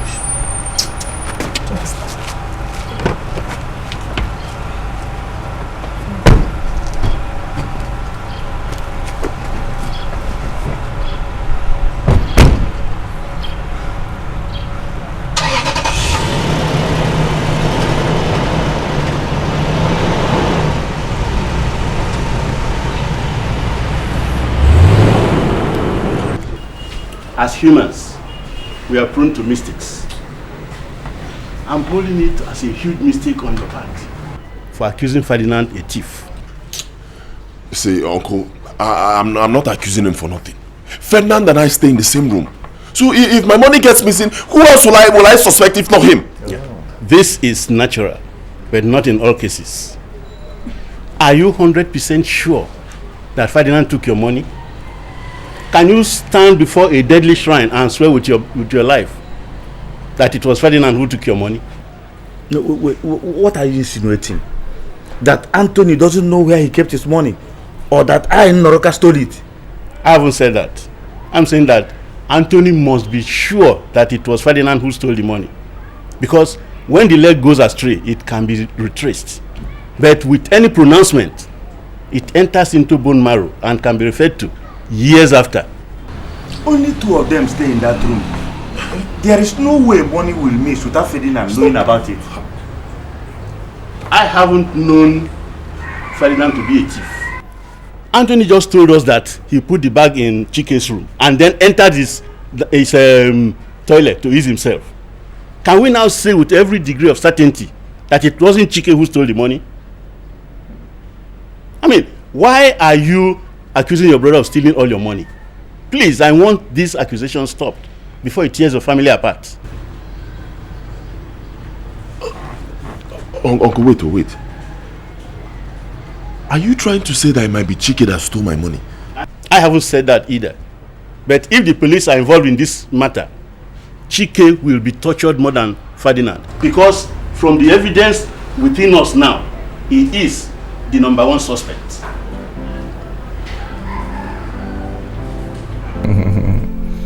Helen, when I told you, I said, let's go to the room, you were doing shakara, as if you don't know what's up. You are even worse than me. You're good. You're a master at this game, you know? I hope you're not employing flatteries to make me forget the money. No, I'm not. I'm not trying to flatter you. How much is this money we're talking about? It's not much. You know, you show me your talent, and I will stick to my part of the bargain. Hey, baby. Sonia told me that her brother, Chief Ibanugo, is not an honorable man. Many people are saying he's into rituals. Helen, let me tell you something. Come from. Where does Chief fit in this conversation? You girls don't have anything to talk about anymore. Now you're talking about Chief? I don't see how that plays in this conversation. Can you just leave the man alone? Are you joining these poor people to talk about rich and famous men? Well, I did not discuss the man with her as a topic. We were saying something else and it came up. I'm telling you this because you told me you went over to his house to negotiate business. I just wanted you to be aware that he's into rituals and cultism. That's all. I went to his house to discuss business and nothing more than that. Why would you relate him to cultism and rituals? You cannot blend the two. Just leave the man alone. He's a successful man. And that is why I'm trying to associate with him. I only made an observation, only because you're my friend. I don't want you to regret anything. Well, that's a very stupid observation. Listen to me, Helen. I am trying to succeed in life and I will relate to any man as a potential business person. I see them all as business people. So don't start saying nonsense about people that will change my life because I know what I want in life. Okay? Just leave Chief out of this. You're talking as if you're already getting on well with Chief Ibanugo. Well, not just Chief. I'm getting along with everyone. All the big men, all the millionaires. The man is rich. He's a millionaire. And I will associate with him any day. I don't care. I will do whatever it is to be a millionaire because I know one day I will be a millionaire as well. So don't be saying nonsense about such men. What? Hello? I've changed my mind and I want to help you. I want to introduce you to business. Venice? Look, I am not interested in this anymore. Listen, when I came to you the first time, I just thought that you were my only ladder to success. I don't think like that anymore, so just leave me alone. I am not the only ladder that you need to climb up. I am a good ladder, just a good ladder. I will help you. No, Venice. You are not a good ladder. You are nothing. Why would somebody be introduced to an ocean and then the person will be interested in the river? Why? It doesn't make sense. Be specific. Who are you calling ocean and who is river? Well, you are neither of them. You're not the ocean. You're not the river. You are a lake. In fact, you are a pond. Nothing but a pond. A dirty pond. That's what you are. And I don't want to be associated with you. Don't call my phone anymore, okay? I am listening to you because I know you're drunk. No, Venice. I'm not drunk. I'm very sound. Very sound. In fact, when I came to you, probably that's when I was drunk. Because I didn't know my left from my right. Now I know what life is about. I know who to see and what to do. So I'm very sound right now. Okay? You know what I just confirmed? You are an imbecile, a total moronic asshole. You are the imbecile. Nonsense. Idiots. I'm not so impressed with the level of hostility you're showing your friends. Helen, I don't know what is wrong with you. Have I introduced anybody to you as my friend? Did I say, look, hey, please meet Mr. Friend? Have I introduced anyone to you as a friend? There's a lot of things about life maybe you don't know. I've learned the hard way. Okay, I went to these idiots to help me out, and do you know what they did to me at the point? They beat me up. But I'm still standing today. I still survived. And now I know what life is about. I know who to see and what to do. So don't even talk to me about friends. If you want friends, you can keep your friends. We started on a very good note. Why do you want to spoil things? Don't talk about Chief again. Chief is a good man.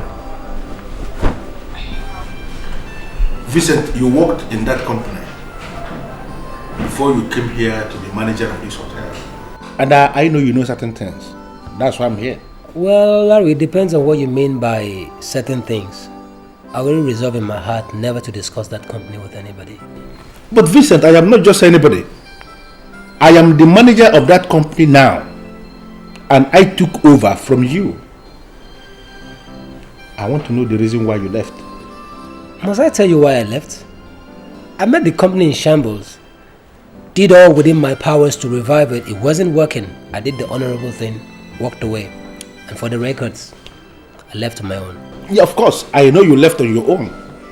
Even in the company, we have records. Verifiable records that show that you were doing excellently well as the manager.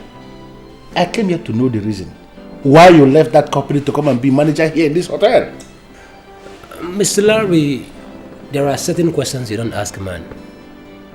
But I must say that the decision to leave that company was personal, and I intend to let it remain so. Okay. Vincent, do you know any lady called Madam Magdalene? Is she already working in the company now? That means you know her. It simply means you know her. Well, I've seen the name. I haven't met her in person though.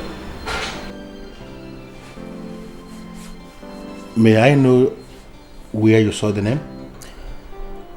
Larry, why do you ask so much questions? If you're sick of the company, simply quit. You have the qualification and experience to get yourself a better job anywhere else. Of course, I know that I have the qualifications to get myself a better job somewhere. I know. I agree with you. But I have a job that I'm doing now, and I'm doing this job to the very best of my ability. You worked in that company before me, and I came here. Why did you leave? Mr. Larry, if you must know, I left that company because all of my laudable effort to revive it were only seen on paper. None, not even one, was translated into physical success.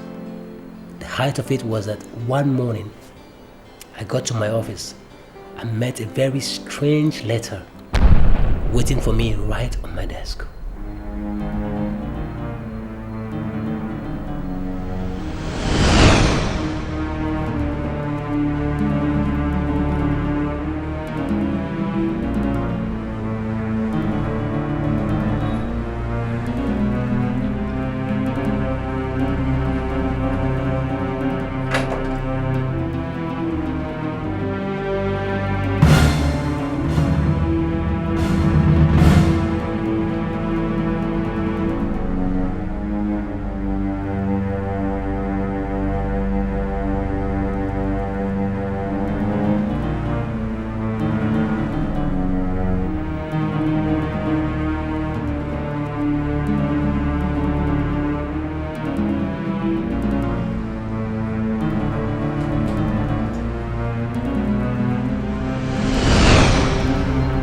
The letter was written by the said Madam Magdalene.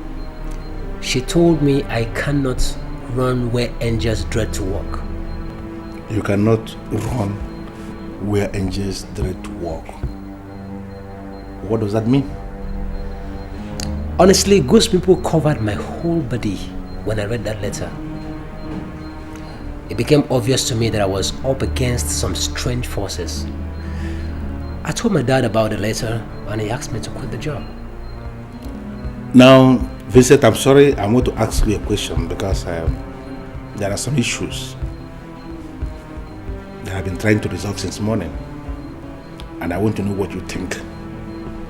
Vincent, do you believe in the existence of the antichrist? Well, I think the right question should be, don't you believe in the existence of the antichrist? You see what I'm talking about?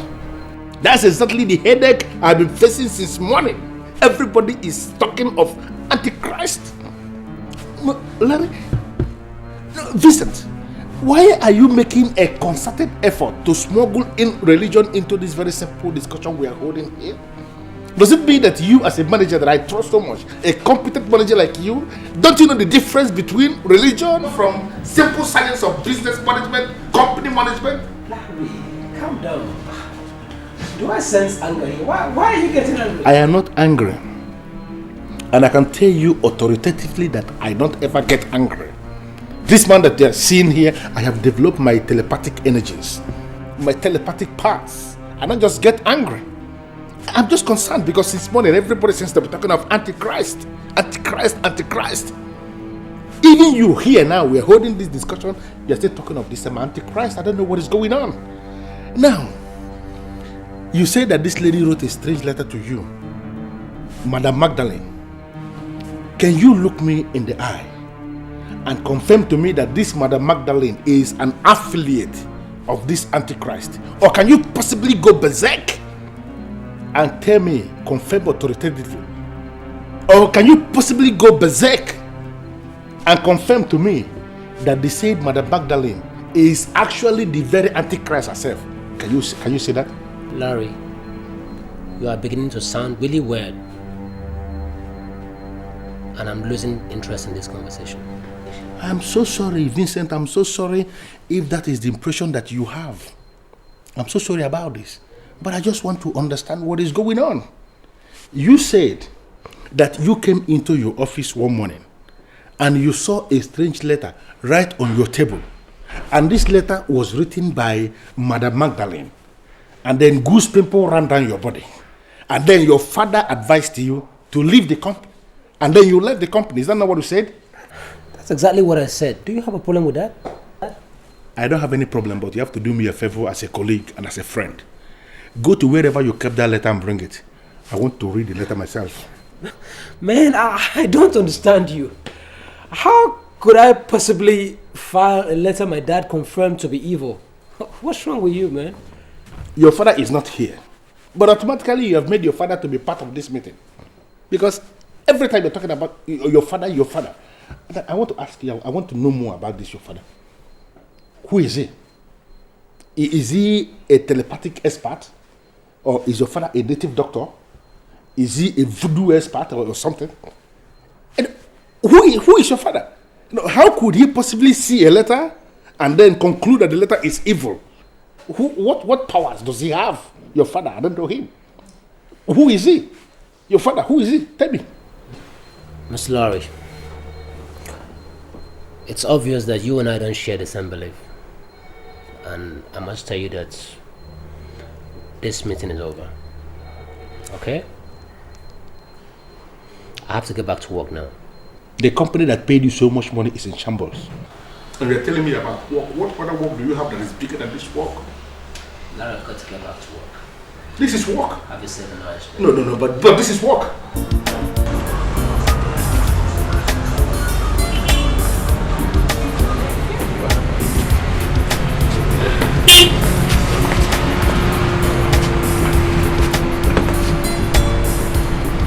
Chairman. Hey. How are you, Ferdinand? Hey, I'm fine. I'm good. I didn't know you come to this hotel as well. Big men like you come here. I've tried though. Where the babe? Where is the girl? You couldn't have come here alone. I don't want to go into that, Ferdinand. My dear, please, can you give us a few minutes of your time? Okay. I want to discuss with this man, old friend. No problem. The pleasure is all mine, sir. Excuse me. You don't get choice, eh?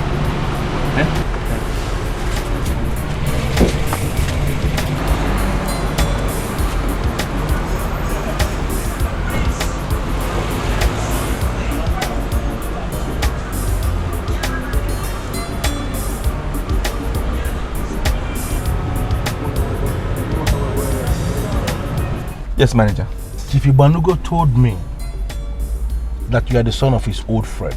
No, I won't say I know him very well, but I know he's a rich man, he has money, and everybody knows that. But if something else you need to know about him, you can ask me. I will give you the information for a fee. For how long have you known Chief Ibanugo? I haven't known him for a very long time, but I know he's a rich man. That's what is important. Now, Ferdinand, have you heard of a lady called Madam Magdalene before?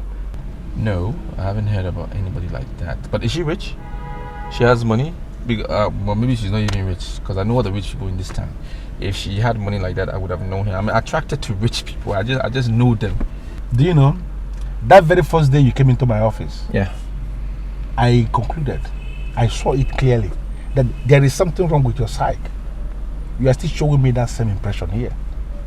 I asked you a very simple question, and I want a very simple answer. Do you know any lady called Madam Magdalene, please? I don't know anybody as Madam Magdalene. What is your impression about Chief Ibanugo? I've already told you, Chief is a rich man. You work for him. I'm sure you. I don't even know why you're asking me these questions. He's a rich man. That's all that is important. And I know God will make me like him one day. That's my prayer. Now, based on what you know, can you say that Chief Ibanugo is into occult or ritual? Can you say that? Why are you talking like that, Mr. Manager? Don't be like these poor people who, when they see a rich man, they just say all sort of rumors about him. It's not true. I mean, I doubt it. Why are you asking me? I don't think he's into rituals. The man is rich, and that's all that is important. That's all I need to know. Then, you know, I consider this call that I made to you now a super waste of my time. If you don't mind, can you just go and join your girl? I want to take my leave now, please. It's not possible. You have to pay me something. Give me money for what? You wasted my time. You wasted my time because you have ended up telling me just trash. Can you just take a leave, please? I want to leave now. You brought me in your car to ask me questions. You have to pay. You drop me where you pick me up from.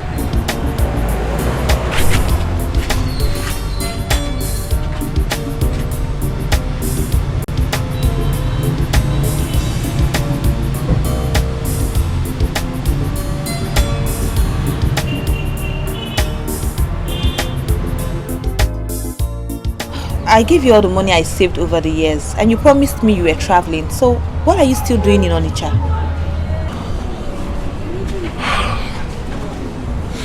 Too many things are simply not right, and it's getting me more and more confused. I'm so confused. Confused? Confused over what? Confused about the money you gave me. Listen, I don't have any other money to give to you. I gave you all I had. If the money I gave to you is not enough for you to start your business, then you better go look elsewhere, because I don't have. Yeah, I know. I'm not asking you to give me more money. I'm not saying you should go get money and give me again. It's just I lost the money you gave me. You did what? How can you say you lost the money I gave to you? I know how incredible it sounds, but it's the truth. I was thinking it was Ferdinand, my brother, that stole the money. Then my uncle came and convinced me that Ferdinand is not a thief. It made me to start suspecting Chike, my friend, and that again is hard because I know Chike. Chike is too big for such nonsense. He can't get involved in Chike cannot steal my money, and that is what is getting me so confused.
Madam, I'm sorry, but I want to believe you know me.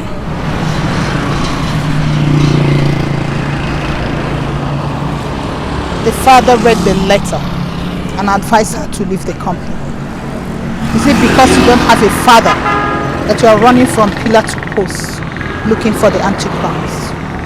Let me ask you, do you have what it takes to stand before the man that constituted himself the enemy of Christ? Madam, I sincerely can't remember telling you that I don't have a father. And for you to know that I don't have a father, it means you are not an ordinary woman. I can see that. But please, tell me the truth.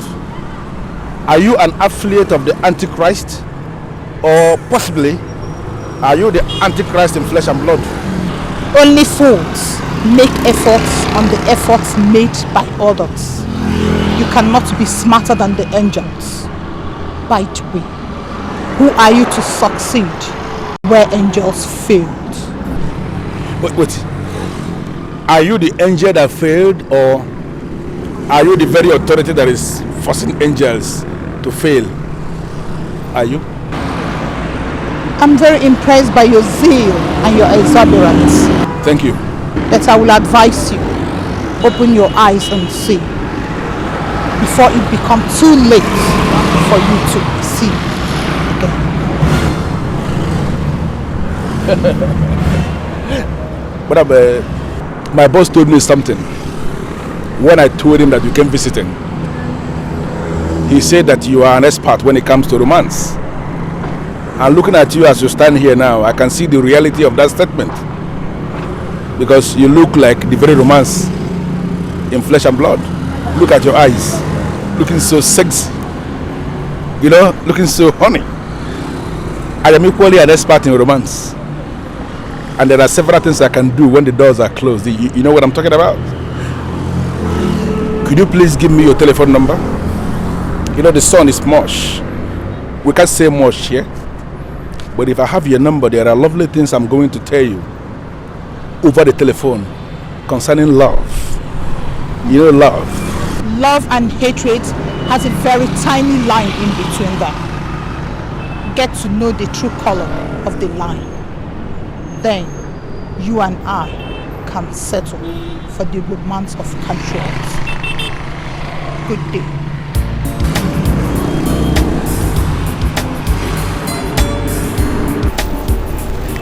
This is one experience I want to have. To have the opportunity to romance the Antichrist in person, or possibly the chief apostle of the Antichrist. Antichrist is a woman or a man, whatever.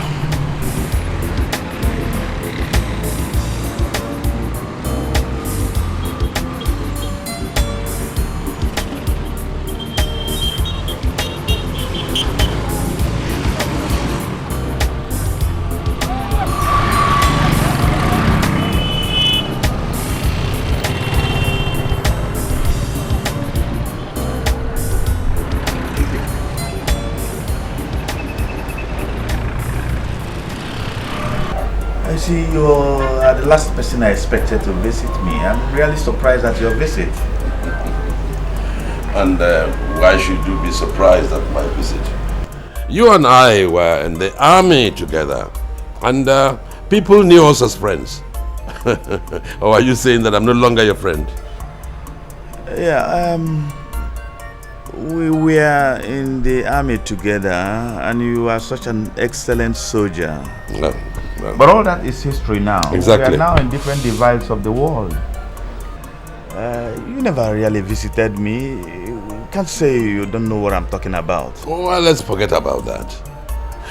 Since you have refused to come to me, it is only natural that I shall come to you. Well, in any case, you are welcome. Thank you. Thank you. Ferdinand, your son, is he in? Oh, you are looking for Ferdinand. I hope there's no problem. No problem. No problem at all. He's my boy. We get on very well. Well, the truth is that I can't even account for that boy's movement. At times he doesn't even come home for days. But in any case, I will let him know that you came here looking for him as soon as he comes back. It is absolutely urgent. Please tell him it is very, very important. As soon as he comes back, I'll deliver your message. Thank you. Well, I cannot leave without giving you something. For you. I am sorry, Ononeni, but you are sounding weird. What exactly do you mean? I mean, that man parading himself as Chief Ibanugo is evil. He knows much more than what he told us regarding the death of my sister, his wife. You see, that was exactly what your brother said. Of course. But now that we are here, let me ask you this question. Do you really think that Ibanugo was involved in the death of his wife? You don't know him. I know him very well. He is deeply involved in cultism. My sister, before she died, was suspecting him of taking her womb. That was why my sister did not conceive except that initial and only child. You see, I don't want it to seem as if I don't want to understand what you are telling me. But let me ask you, do you think that somebody can take away the womb of a woman and that woman will still be alive to say that this person took away my womb? Are you telling me that you do not want to believe me, Noruka? Believe me. It's not as if I am disbelieving you, but let me ask you this question. Did she really go to a doctor to confirm that her womb was tampered with? You know, we are in a civilized society. We can't be behaving as if we are in dark ages. It appears this man has brought you over, Noruka. But tell him that we must never relent any effort to see him punished. He is in ritualism, and whoever is there must never go unpunished. Tell him that. Yeah, I thank you for your kind gesture, but you can keep your money. I don't need it. You are refusing money that I am giving you from my heart? Well, the truth is that you came here looking for Ferdinand, and that boy has proven to be a very bad son who entered the mother's womb through the back gate. I'll let him know that you came here looking for him. You can keep your money. Thank you very much. I don't need it. In this life, so much work to do. The beauty of life lies in dignity. Make you not take, say another get. Make you first to get. If you first to get, now so you go turn, now your head go crash. I can sense deep down those fears, those crazy ideas on your mind. Let's not destroy the bond God has given. 'Cause I know I'm very glad that you've been able to convince them that I didn't steal the money. I mean, I'm not a thief. But I'm here on a completely different mission entirely. Can you help me by telling me what you know about Chief Ibanugo? Chief Ibanugo is not a good man and can hardly be your role model. Why do you ask? Okay, sir, in plain words, straightforward answer. Is he into rituals or not? That's exactly what I'm telling you. His in-laws did not take part in his wife's burial. There was a general belief that he used the wife for ritual. My good friend, Mr. Onny, told me that he first took her womb. Then later he took her heart. See, they cannot assume this if they weren't suspecting anything. Is that the entire truth? But why are you suddenly interested in Chief Ibanugo? He's an evil man, and if you continue to follow him, he will destroy you. He can't destroy me. I mean, he cannot destroy me. Men who get destroyed chose to be destroyed. He cannot destroy me. One more question, sir. Do you know the name of his late wife? She was called Magdalene, a very beautiful woman. May I know what is going on in your mind? No, I'm just trying to put some analysis together, you know, as against what I heard and what you've told me. I was just, yeah. I'm interested in knowing what you heard. Well, for a fact, I can tell you it's not about you, sir. It's not about you. Look, men that are men don't take money from Chief Ibanugo. I'm asking you, what are you doing with him? You know what? I think you have a problem just like my father. You refuse to move on in life. You rather stay in your struggle forever. That's not the way it should be. Everybody should strive to move forward in life. I mean, the rich people, whenever they tell poor people how they made it, the poor ones rather stay poor because they don't have the guts, they don't have the heart to do whatever that person did to become rich. And that is sad. But I can tell you, I'm moving forward. I'm here to attain the highest height. Anyway, thank you very much, and I'll see you around, sir. Thank you. Make you not take, say another get, make you forced to get. If you forced to get, now so you go turn, now your head go crash. I can sense deep down those fears, those crazy.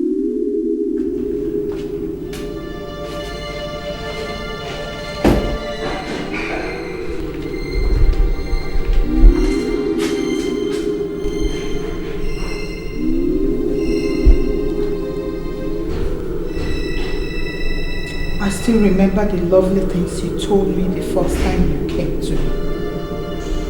You promised to love me. You stood before the priest and promised and vowed to love me till death. You did not betray me. You betrayed yourself. You killed the woman you promised love. This world is vanity. And you, Chief Ibanugo, are in the center of vanity.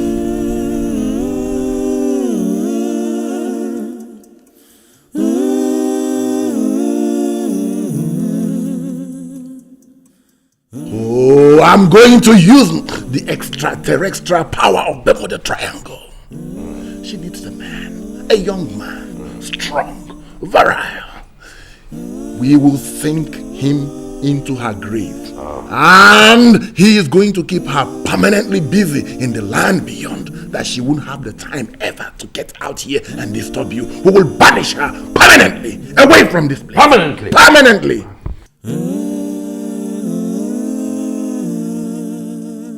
In this life, so much work to do. The beauty of life lies in dignity.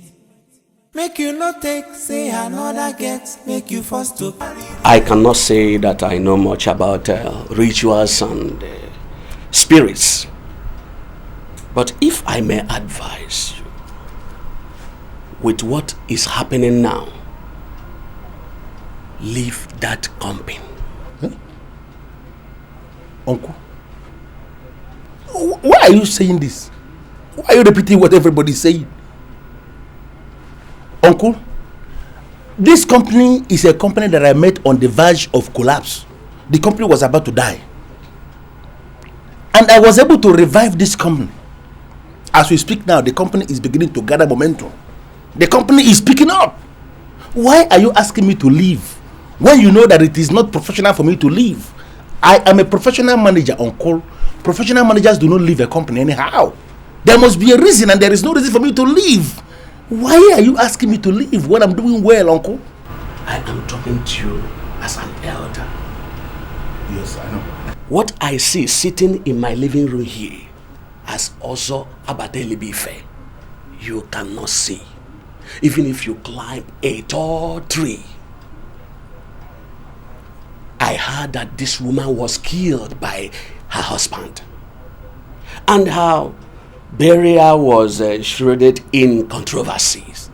And that is why that woman is out to destroy the man by forcing out all his good managers. My son, why can't you follow the step of your predecessors before you pay an ultimate price? Uncle, why on earth will I follow the step of my predecessor? My predecessor, he was an idiot. What does he know? He was a nobody. I am a professional manager. I cannot just do what every fool does, why will I leave? Uncle, listen to me, because you are just judging this woman based on what people are saying. You don't know the other side of this woman. Now I want to communicate. Uncle, listen. My boss himself told me in confidence that the woman we are talking about is an expert when it comes to romance. You don't know me because you just see me as Larry. I am also professional in romance, Uncle, and I am nursing the idea of taking this woman to a 5-star hotel.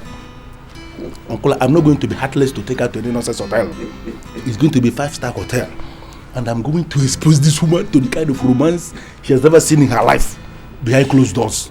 Why can't you? I came to you because you're my uncle. I want you to encourage me. You understand? I don't know why you are discouraging me now. You told me with this your mouth that the woman said you cannot succeed where angels fell. I'm not an angel. Larry, why are you going out personally to a woman that is out for vengeance? Uncle, do you know you're not my only uncle? Yes, I know. I have many uncles. You know, paternal, maternal. I have many uncles. I do come to you because you are an Ozo, and I know that an Ozo cannot just talk anyhow. Why are you beginning to talk anyhow now? Are you not aware that we live in one nonsense world where people just talk anyhow? Uncle, as you're standing here now, can you say that you are sure that it was my boss, Chief Ibanugo, that actually killed that woman? Uncle, you yourself, you should know.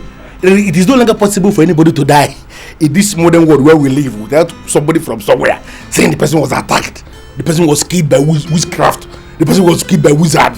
Everybody, somebody has sent missiles, spiritual missiles from somewhere. You know, people are saying these things. How can you say that it was actually my boss that killed that woman? No, nobody seems to die natural death anymore. I don't understand. You correct me now.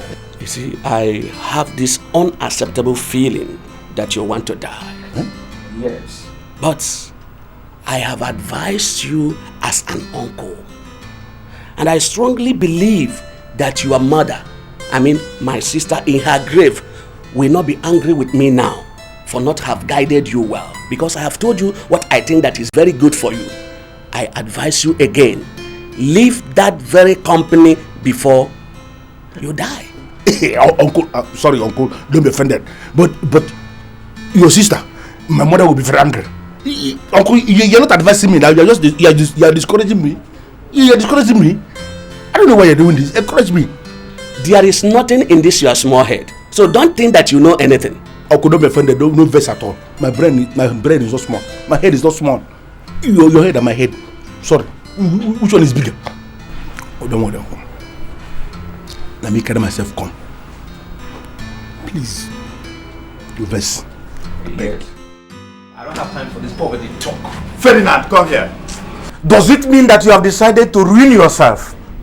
What are you doing with Ibanugo? Old man, you cannot provoke me.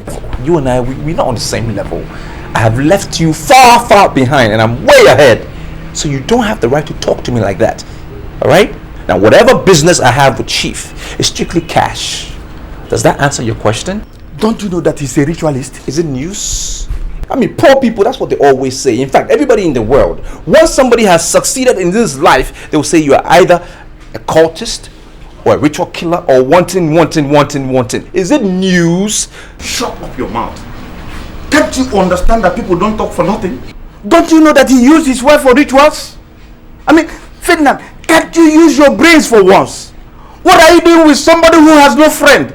And Ferdinand, why? Because he's avoiding you. He's avoiding people like you. You see, he doesn't want you to run him down because you have nothing in this world. He cannot hang out with you. So he comes to visit me. He rolls with people like me because we know what success is about. Determination and making it in life. Wait, why are you even accusing Chief? Isn't that the same thing you did to my mother? Ferdinand, you are telling me to my face that I killed my wife, your mother? You cannot intimidate me by opening your eyes wide. It doesn't serve any purpose at all. You see, the only difference between you and Chief is that whatever he did to his wife worked and yours didn't. Why? Because you are cursed. Yours didn't work. You can never make it here. And I'm telling you, go back to your village. Onitsha is not your place. This is my generation. It's my time. Let me move ahead. Ferdinand, let me warn you again. Let me warn you again. By the time this evil you are planning gets matured, you will destroy yourself. Ferdinand, you will destroy yourself. I'm also telling you that whatever curses you are raining will never work because you don't have money. Chief came to visit me, his friend, because we roll like that. Money bags, that's what we do. Poor old man. Make you not take, say another get, make you forced to get. If you forced to get. There is one thing we do as priests. We do encourage people to solve the problems they could solve. You don't have to come to priest every time because of something you know you can do as a man. I'm sorry for the theme, but as I told you already, I came all the way from Onitsha. And that's because I heard you are very powerful. I came to you to explain these problems that I'm having. Is there nothing you can do in your individual capacity as Father Theme? The church is against any form of communion with the dead. All you have to do is to build your faith in the things of the Lord. Come to Mass always and continue to build your faith in Christ. Spirits cannot destroy a man who put his hope and trust in God, my brother. Father Tim, everybody seems to believe that the best option I have is to leave the place where I work now. I don't understand. You know, my father used to say that it's only cowards that run without being sure of what is pursuing them. I make bold to say that I'm not a coward. And I'm not going to run without being sure of what I'm running from. That's why I came to you to explain these problems. What do you want me to do in your capacity as Father Tim? Beloved, I'm not asking you to live because of the appearance of a woman that is alleged to be evil. You know we don't believe in all those things. I'm asking you to be strong in prayers, and the Spirit of God will direct you what to do. May the Lord be with you. And also with you. Thank you for this one.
Sorry to disturb you, but I want to ask you for something, please. What would that be, sir? Did you not see the parish priest, sir?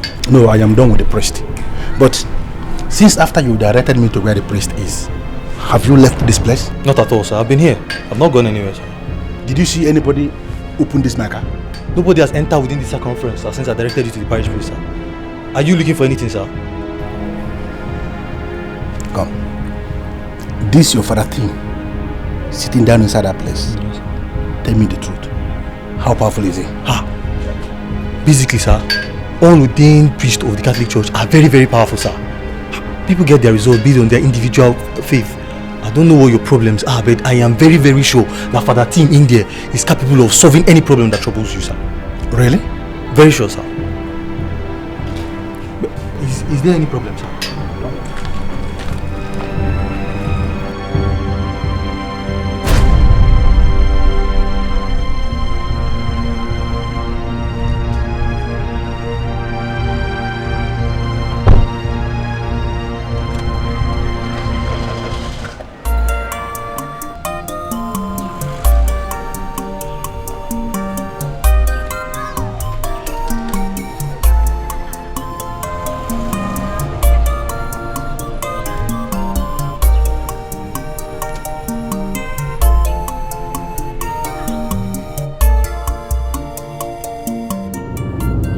men use caterpillar to destroy in hours what they labored for years to build. What does that mean? Why is this woman doing everything spiritually and physically possible to force me to leave a promising company that I'm running to the very best of my ability? I don't want to go back to the bank to continue counting millions for people when I cannot lay claim to even 1 million. Why is she doing this?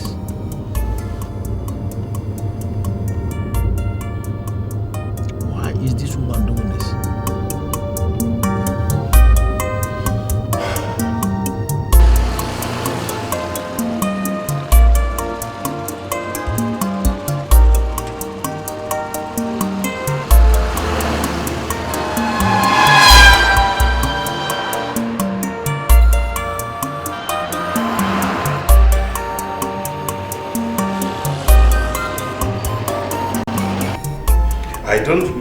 I don't want you to concern yourself with the other rubbish that they're talking about me. I want you to focus in on the money. Oh yes, I'll pay you handsomely if you do the job for me. Chief, where is the body buried? Oh, in the house here, in one of the rooms. You want me to show you?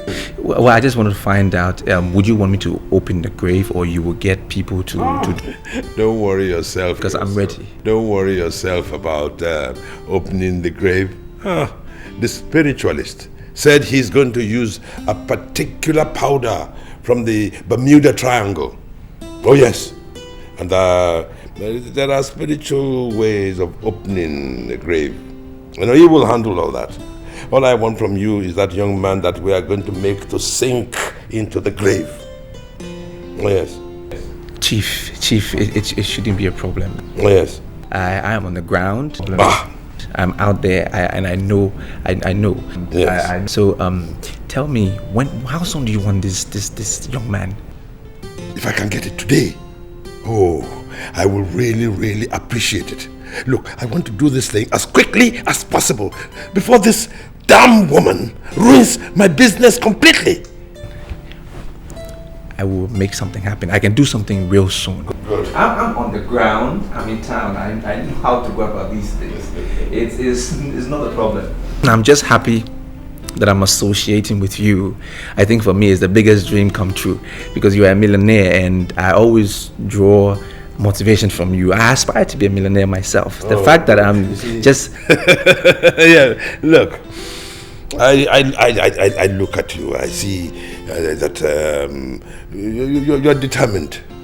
Yes, it takes determination to become a millionaire, and I see determination written all over you. Thank you.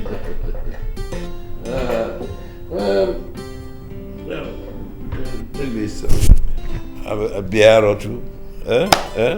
Chief, I've never seen money this way. It's only the beginning. I know, I've never seen money this much. You're welcome. Chief, thank you. You're welcome. Thank you very much. Thank you very much. You're Chief, welcome. Thank you. Anthony. Come, what's your problem? Don't you want to succeed in life? Do you want to continue struggling? Don't you want to be one of the big boys of this town? Don't you want to be a millionaire? Of course I want to be a millionaire. Then what's the problem? Who doesn't want to be a millionaire? But one has to, start from somewhere, gradually. That was why I wanted to start with that cow business with Chike. But I lost my money, so now I don't have any other choice but to wait for another opportunity. And that is the opportunity I am presenting to you. I am presenting the opportunity to you. And that is why I want you to forget about this cow nonsense. We are in 2010. What are we doing with cow business? Don't you want to be the big boys? Riding a big car? Make L? What's your problem now? I'll take you there, and these guys will make you a millionaire. Ferdinand, I want to move gradually in life. That's my plan. Step by step, slow and steady. I don't want to make the kind of money that will take my peace away and I won't be able to sleep. Why are you always talking? Why are you always talking like your father? Why are you always talking like this old man? What's your problem, my brother? What's wrong with you? Money gives inner peace. Without money, you don't have peace. You really don't care whether it rains or it shines because AC the motor now. Everything just did. Whatever you want, you have it because you have cash. You have peace. I will take you. And I'm only doing this for you because you are my brother. Any other person, I won't even think twice.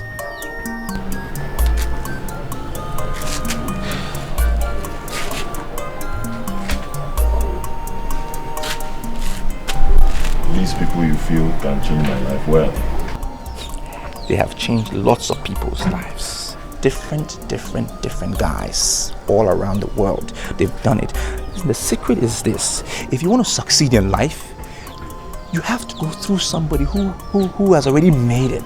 A poor man cannot make another poor man successful. It's not possible. You need somebody who is up there to show you the route to take, how to attain it. That's the way it works. Now these guys, they've promised me to give me international businesses. And I told them, I said, listen, I cannot do this thing without my brother. My brother is my soldier. We move together. So we have to do it together. And they can't mess with me now. They know me. They know me. They can't mess with me. Come on. This is our time.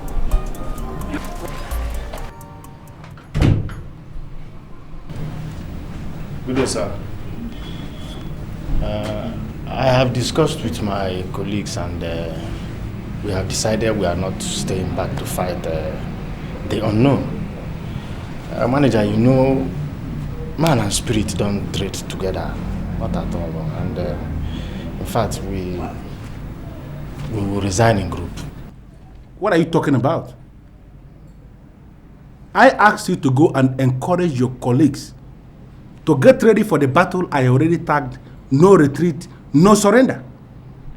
Why would you go and encourage your subordinates to resign in group? Why? I don't know where you're going. The money we are paying you here is the highest any security personnel can be paid. There is no company around here that can pay you what we are paying you here. So why would you say you are leaving? Manager, point of correction. I did not engineer them. Not at all. My colleagues are not boys. We are men. We inquired and we realized what Madam Magdalene was. You can stay behind and prove yourself a man. We don't want to see what you have seen. Vunka statement, my manager. I order you to stop. Come back here. I was trained to obey the last order. Beautiful. Now, if you are sure you were trained to obey the last order, I give you the last order now. Go back to your duty post with your subordinates. We are going to fight that lady to a standstill. Nobody is going anywhere. Go. I heard your last order, manager, but we are not ready to die yet. Madam Magdalene was our late gas wife, and she died under mysterious circumstances, and we cannot fight Operation No Retreat, No Surrender with a spirit.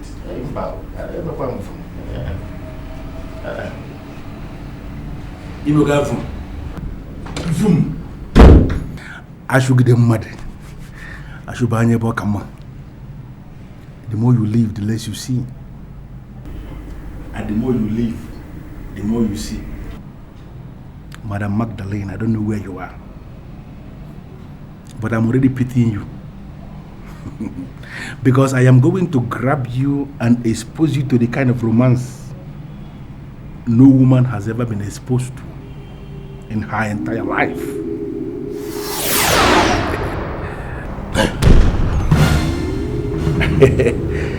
You came at the right time. You know, I was actually thinking about you. I was told that you are an expert when it comes to romance. I am equally an expert. As I'm looking at you now, I am feeling honey, if you know what I mean.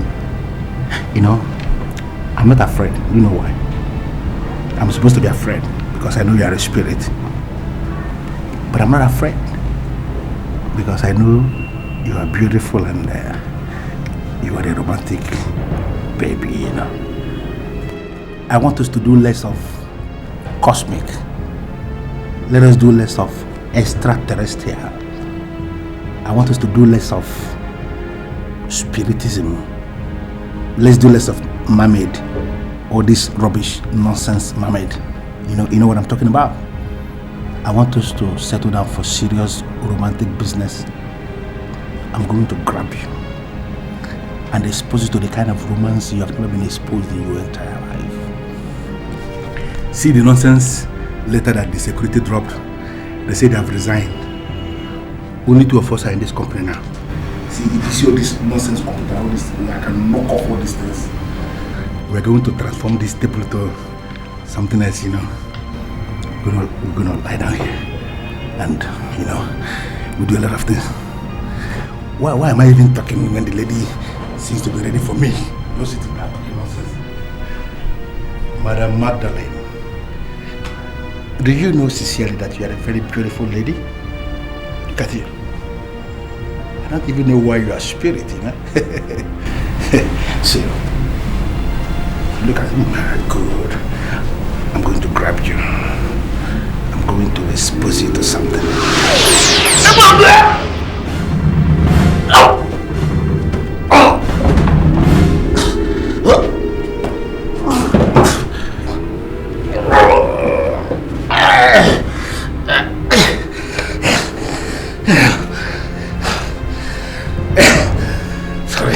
Sorry. I know the reason why you decided to attack this place and not any other places, because you have not tested here. The place is hot. I'm telling you, see, we remove all these things here and we're going to transform this office to something.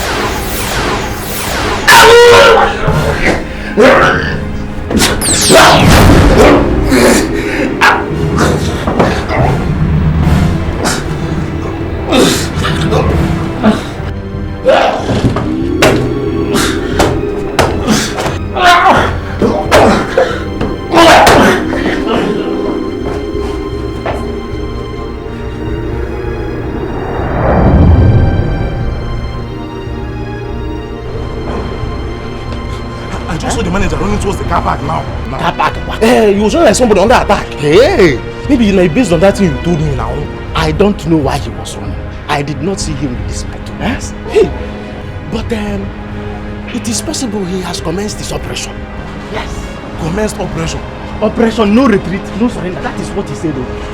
Hey, wait, would it possibly be the reason why you resigned? I have been saving your life, but you don't know. Eh? Listen, let me tell you. I asked you to resign because this entire company has decided to become a base of the occultic people. Eh? Ghost is hovering all in this company. Ghost. Listen, let me tell you. If I have told him that we have resigned, and if you want to remain here, nah.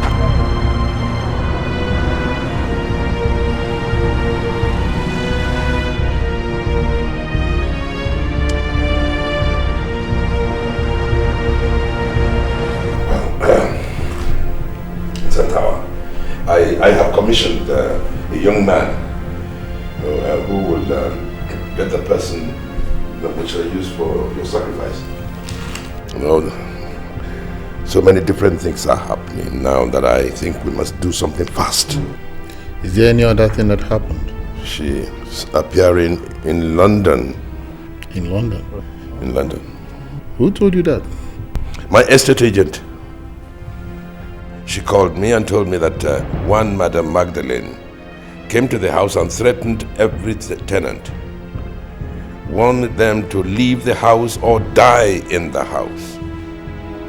Well, the tenants. And she kept appearing and disappearing in their presence. Of course, the whole place is evacuated now.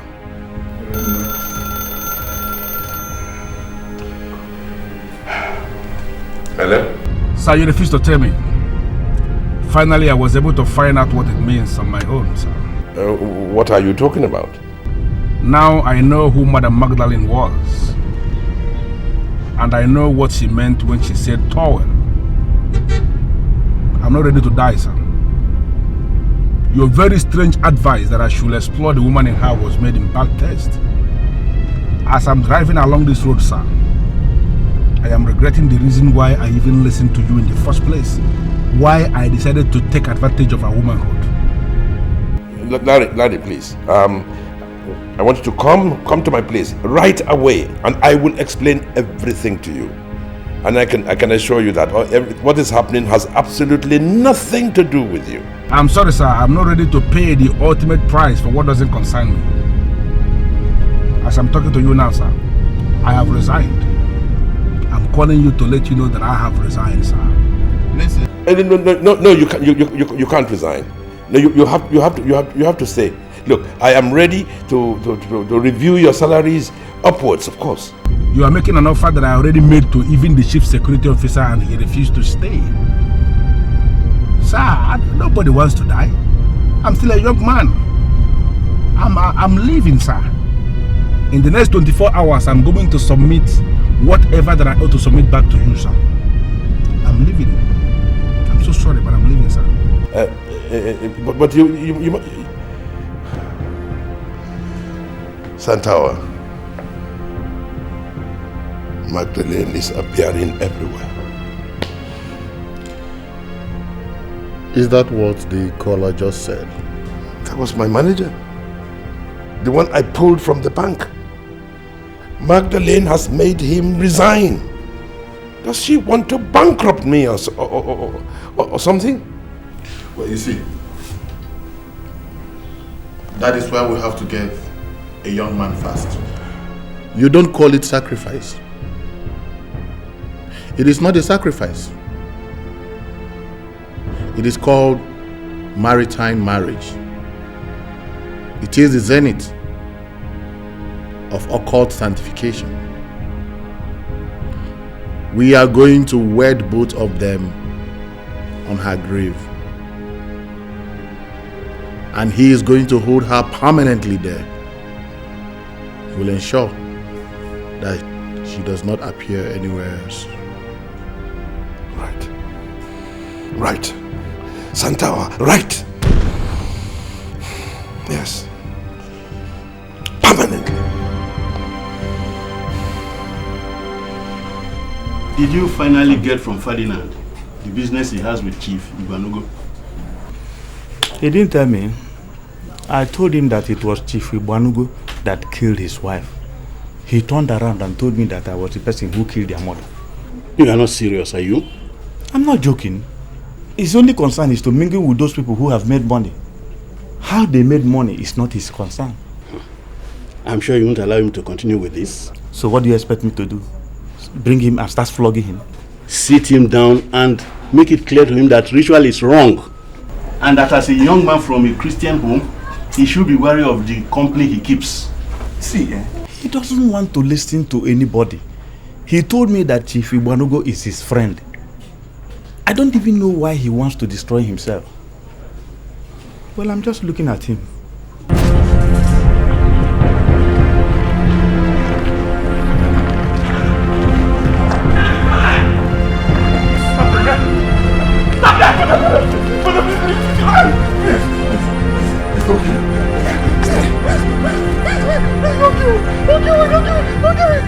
You made me chase you all the way there.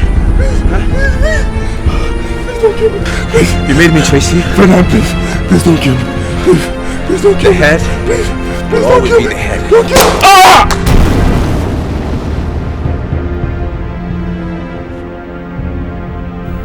What kind of dream is this?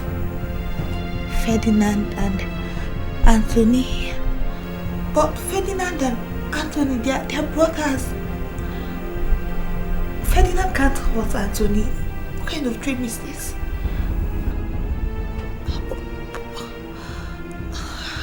They are too close for this. Ferdinand. Who is there?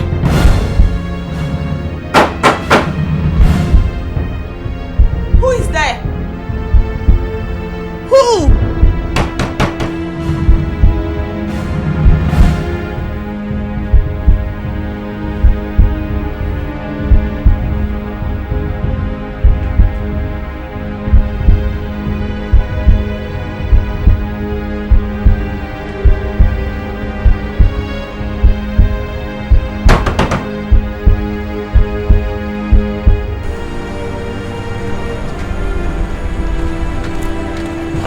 Ferdinand, wait, go. What now? Look, I don't mean to offend you. Don't misunderstand me, but I want to know where we're going to. We are going to meet the people that will make us millionaires. Why, do you want to die a poor man? I don't want to remain poor, but I want to know exactly where we're going to. Anthony, I'm tired of these questions. I'm tired. I said we're going to meet the guys that will turn us into millionaires. Is there anything wrong with that? Don't you trust me? Of course I trust you. I trust you, you're my brother, but what I don't understand is why now?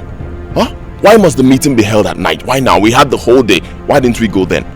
Now, night. Why? You remember I told you some time back that sleep is for the poor. Rich people don't sleep like that. I mean, if the poor man will sleep 8 hours, averagely a rich man will sleep like 2-3 hours. They work during the day, and in the night is when they sit down and think of ideas and think of big things. So sleep is for the poor. They sleep their poverty away. They wake up, they sleep. They sleep. Come on, why all these questions? Do you want to be poor? Do you want to be like your father? Don't be naive, Anthony, please. I'm tired of all of this. Listen, if you want to go back, that's the way. You know your way back, right?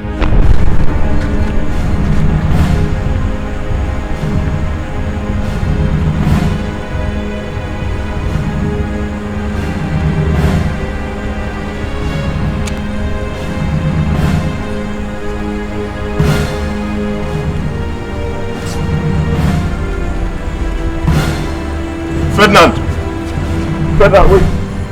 He that dwells in the secret place of the Most High shall abide under the shadow of the Almighty. I will say of the Lord, He is my refuge and my fortress. My God, in Him I will trust. Surely He shall deliver me from the snare of the fowler and from the perilous pestilence.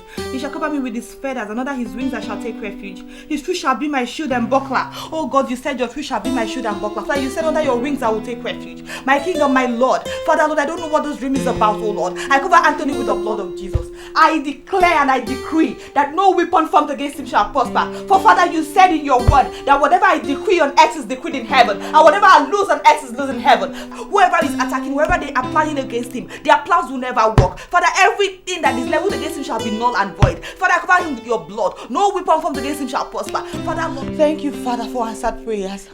I give you all the glory, my King and my Lord. I worship you. Father, may your name be exalted, O Lord. I thank you for prayers answered, O Lord.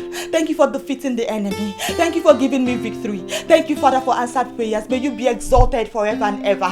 Father, I worship you. Be thou exalted, my King and my Lord. Be thou exalted, everlasting King of glory. For you are the author and finisher of my faith. Oh, thank you, Jesus. Thank you, Jesus. Thank you, Father, Lord. Anthony, why are you looking around as if you're afraid of something? Ferdinand, is this not Chief Ibanugo's gate? His house? Here? Yes, it's his house. This is his house. This is the gate. Is there a problem? Why do you ask? Is he the millionaire you want us to meet? He's the millionaire, but there are other millionaires inside already waiting for us. There are people in there who want to put us on the path of progress. Why are you making things difficult for you and I? What is the problem? Is there something wrong with it? Whether Chief is part of the meeting or not? I'm not entering this compound. Anthony, don't be naive like your father. We've gotten to this point and you want to go back. Look, we need to take risk in life. In order for us to succeed, we need to take a risk. Rich people take risk all the time. We are right here at the gate and you want to go back? What's wrong with you? Look, I can go back. I can go back anytime I want to go back. That I want to meet with millionaires doesn't include a ritual killer. Everybody knows him as a ritual killer. This meeting has nothing to do with rituals. It has nothing to do with it.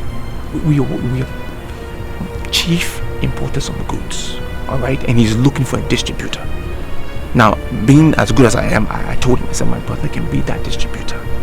We can make millions in commission just by distributing. Think, Anthony. This is big business. Isn't it better than selling those nonsense cows? Easy money. Ferdinand, I don't mean to offend you, but my spirit does not agree with this whole thing. Leave it. Anthony, just listen to me. You can come come inside and don't say a word. I will do all the talking. Just be part of the meeting. Don't say anything. Just watch. And maybe next time, you'll be more comfortable and then you can be part of it.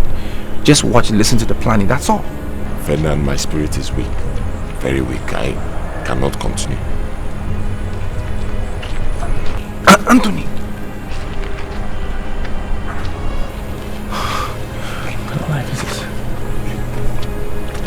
How am I going to get this idiot to go inside?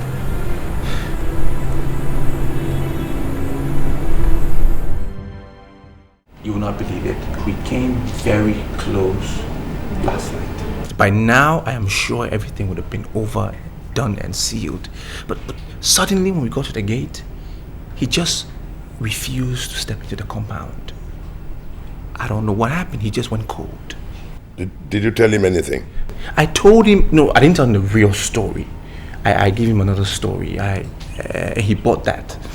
I told him that I had some millionaire friends who were trying to connect me with an international business. And I told them that I wouldn't do the business without my brother. So I had to come with him. And he agreed and everything. We just got to the gate.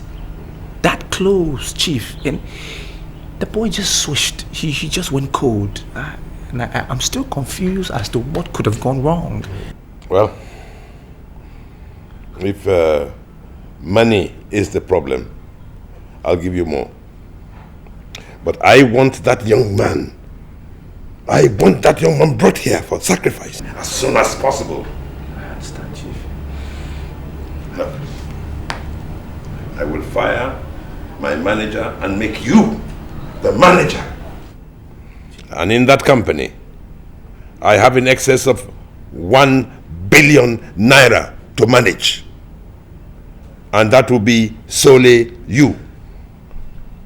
You will be in charge of the day-to-day management decisions and I will not interfere with them. Chairman, you will make me your manager of that company? Yes. Chairman, if it is bringing the boy, I will bring him, but please stop pulling my legs. I am telling you what I am going to do. You know, I like to see young men who work very hard to secure their future. Thank you, Chairman. You really, you really mean it? That I just knew it, Chairman. I just knew that one day I will be a big man. I remember when you sent me to your office and the manager was sitting there and tossing me around. I just knew I would be in that seat sooner than later. Thank you very much, Chairman. You know, I appreciate it. I like young men who work very, very hard to secure their future. Thank you, Chairman. I just knew it. You will be successful. I just knew it. You know, it's for you. Chairman. Drink, you know. Chairman, you're my chairman. You're my chairman. You're spoiling me. It is only the beginning. Okay. In fact, it is before the beginning. This is before the beginning. Exactly. In other words, you've seen nothing yet. I'm very excited. Thank you very much. I appreciate it. I will get him here. You're welcome. Always.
truth is that I do not believe in dreams at all.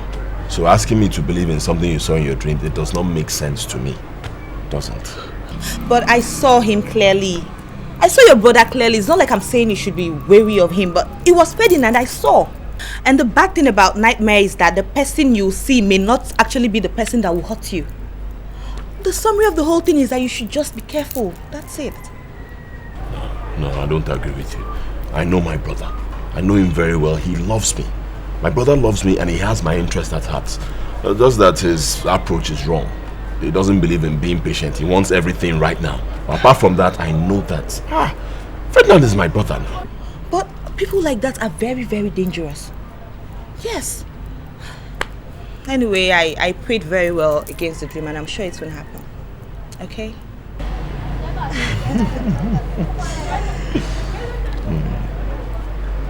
I also told my father about our wedding and he said I should wait for my brother. Well, I also don't believe in rushing things. God's time is the best. At the right time, I'm sure things will work out fine. I love it. I always like the way you talk. Alright, let me check something I have on the fire. No, you won't do that. Why would I be here? Then you go to the kitchen to check what's on the fire. What's that? You better remain here as the boss while I, the woman, go to the kitchen and mind the kitchen. Relax. Just like you said, no, you will not do that. Let's go together. Alright.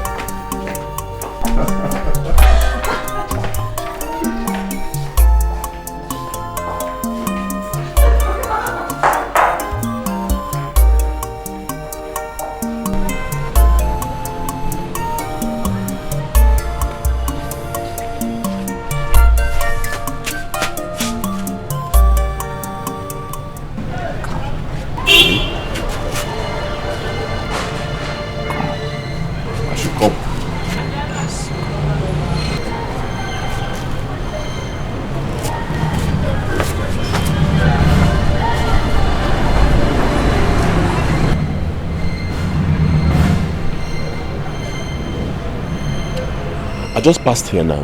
Were you here when I passed? Men use caterpillar to destroy in hours what took them years to build. Don't you think caterpillar is an enemy to man?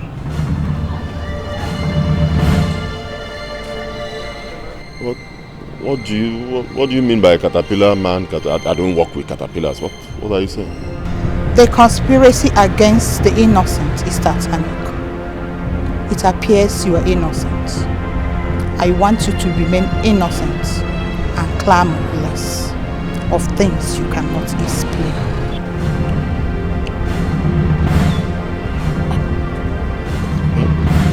You are talking weird. You're getting me confused. What do you mean? Be the innocent and know the kind of advice you take.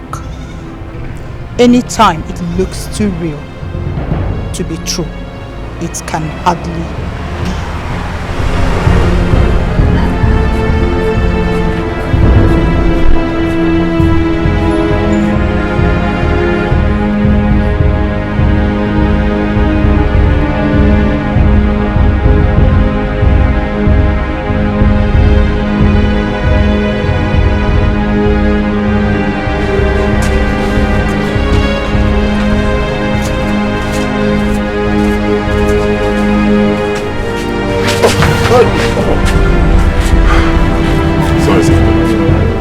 Yes, I'm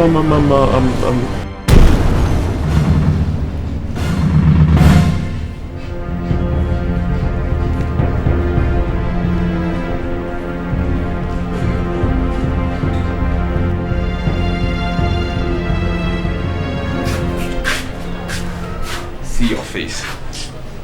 You small boy.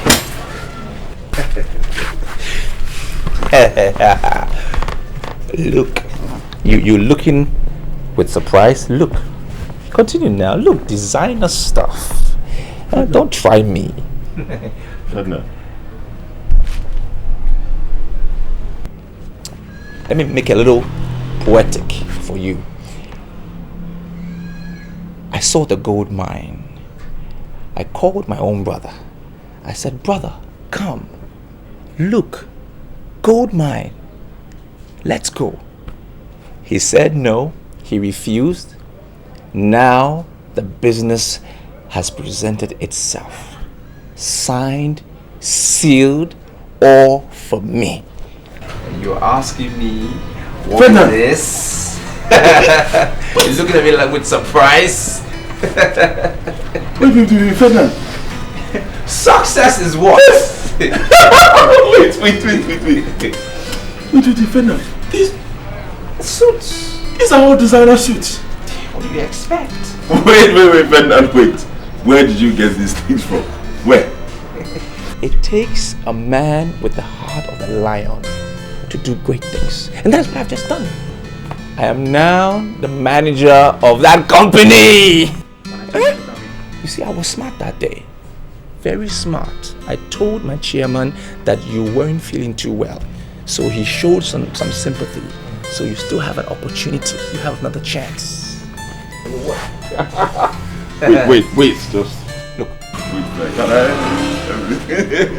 Something we are not trying. Wait, relax.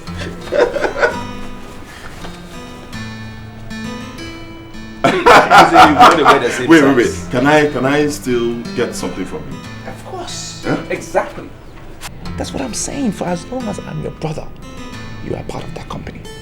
Now, I'm telling you that whatever goods my chairman brings to this town, you will supply. You will market it. I'm telling you, listen, God is now delivering us. He will make us crush poverty.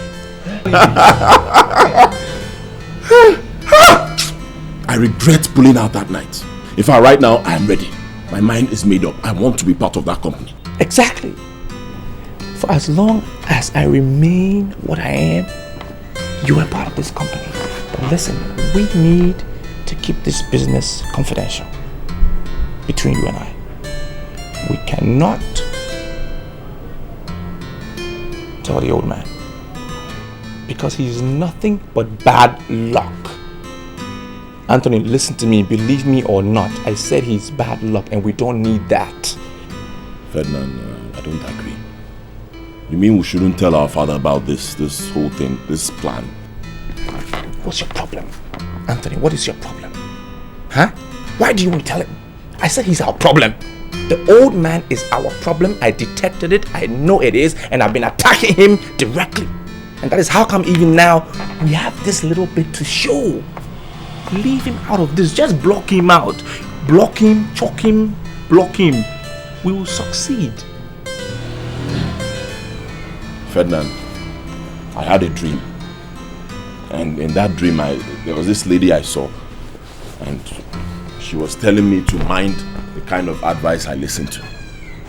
And honestly, this your advice, it sounds like one of those ill-fitted advice. Anthony, what's your problem? What is your problem? What is your problem? I'm talking about reality. I'm talking about real money and designer clothes. I'm talking about success. Can you see what you are living in this mess? Can you see? Huh? You're talking about dream? Look, we can make it together.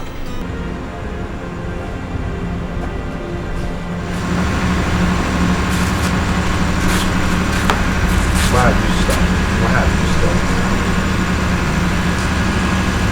Ferdinand, I just remembered the advice that lady gave me in my dream, and I just went cold.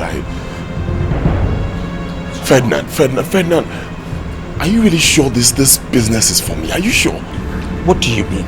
What do you mean is the business for you? I am the one trying to help us get us out of poverty.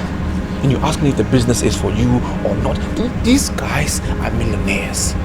Behind this door, they are waiting for us. What are you talking about? And you're remembering some stupid dream? We don't need that. I'm trying to help us. What's your problem? Anthony, let's go. Ferdinand, you are my brother. And I know you will not lead me astray. I trust you. I won't lead you astray. I am trying to help us. We need this more than anything. Stop behaving like a child. Wait. Before he gave you the company, did he ask you to bring anything? Did he demand anything from you? No? I wasn't asked to do anything. This guy is trying to help us, give us connection. And it's the same thing you did the last time you stopped at the gate. What is wrong with you? I don't even know why I'm even forcing you to become rich. Maybe I should just go on my own. You feel like you're gonna go. No, wait. Don't go.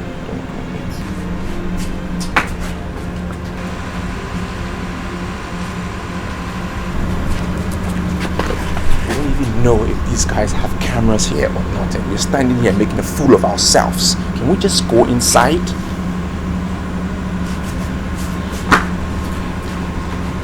Anthony!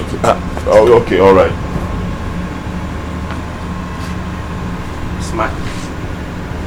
Smile.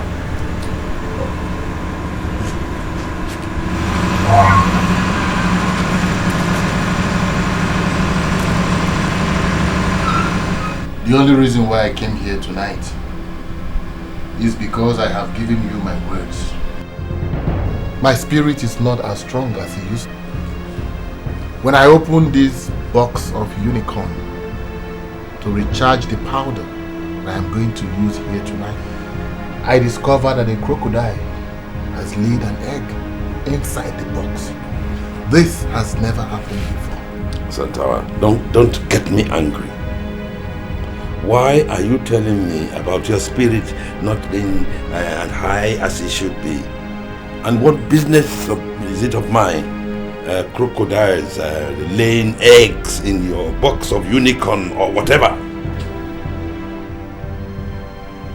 Magdalene met me on my way to this place. She was begging me. She asked me not to stain my hands with the blood of that young man.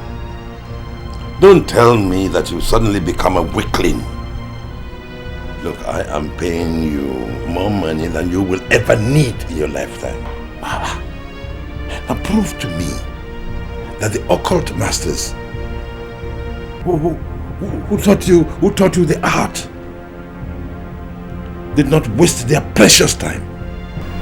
Why are you wasting your time with the lousy advice of a woman? Why? Magdalene is not a woman. She is a ghost. She was begging me, almost pushing me to a corner. At a point, I became frustrated. Why are you calling her a mere woman? Santawa, now listen to me. Magdalene was my wife. I was the one who deflowered her. And I say without sense of responsibility that I still remain the only man she ever knew. And still you killed her for money! Now will you shut up? Wicked man! Shut up!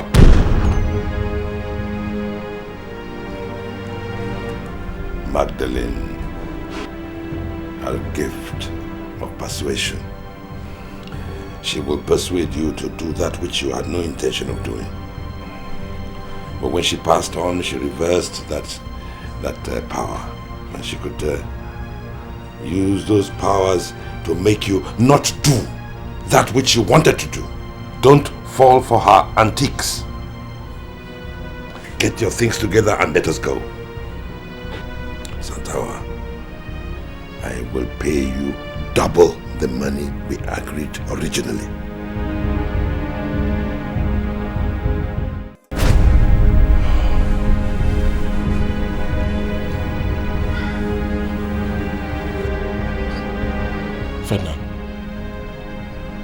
Ferdinand, look, we've been here for I don't know how long. How many more minutes are we going to wait now? Huh? Where are the millionaires you said we were coming to see? We've been here for I don't know how long, but I've not seen anybody. Anthony, why do you want to be a child? Can't you grow up? What's your problem? These are big men, big boys, millionaires. They won't just get up and rush to an event. They will take their time. Besides, we need this more than they do. I said I would make us millionaires. If they say we should wait for 20 hours, we will wait. Because we need this business. What's your problem? I know we need the business, but this place doesn't look like where people are waiting now. Can you just relax? Everywhere is so quiet.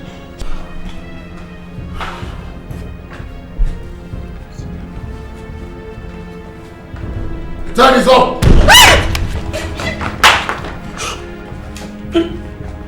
Ferdinand, who is it? Relax. What do you mean I should relax? You just said my time is up. Didn't you hear it?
Chairman, I've done my part. Yes. I brought my brother. We've done all of this. I need you to promise me that you make me the manager of your company before this grave. Promise me. Yes. Yes, my son. Not only will I make you a manager, but I'll also make you a part owner of the company. You will be able to make decisions, take decisions, and those decisions will stand. Thank you, Chairman. Thank you. I'll be the best manager you've ever had. Oh, you have proved to be a reliable, very reliable man. And I am not going to ever turn my back on you. Thank you, Chairman.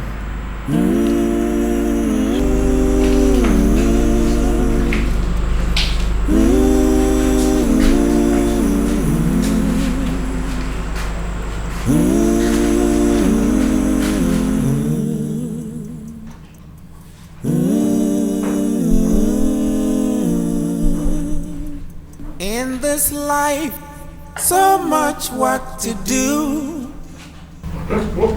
What is the meaning of this? Why are all the chairs turned upside down? It is a physical manifestation of the spiritual exercise that we have just concluded. It means that all your sorrows, all your shame have been scattered. They have been turned upside down. Magdalene,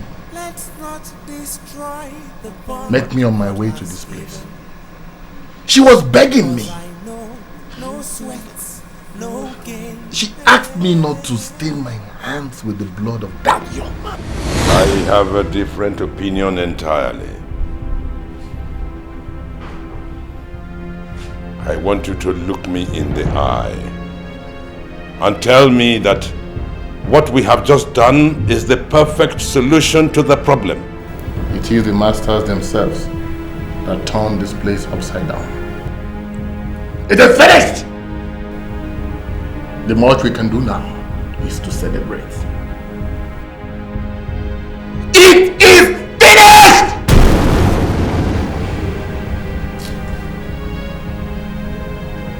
Let's celebrate.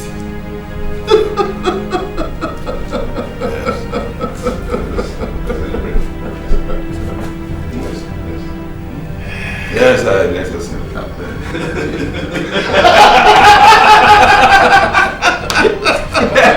Be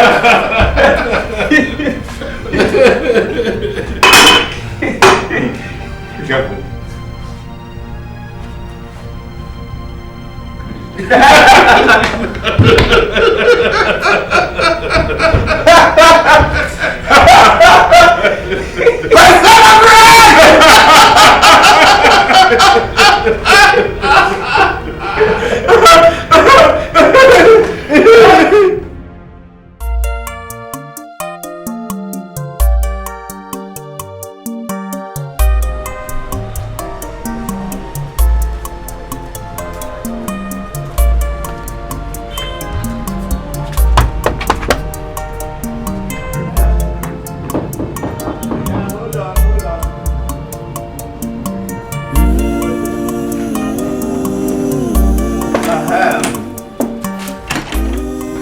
My daughter.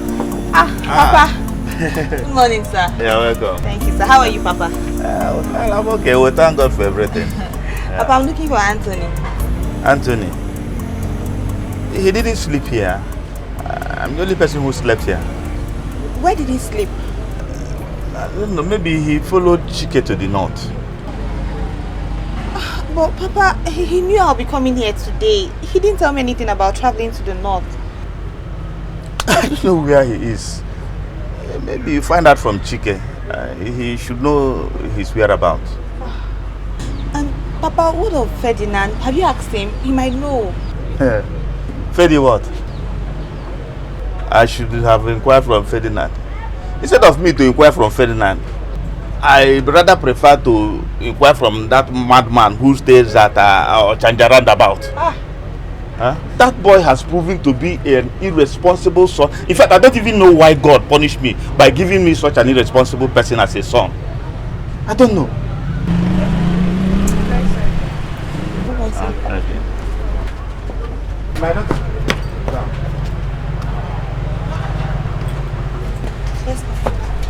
You see, I don't know what exactly you think, but I know that so many people must have told you so many things.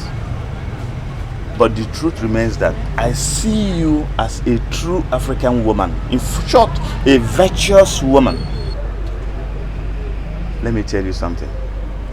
I hold you in high esteem. Thank you very much, Papa. Okay. Thank you. All right. Okay.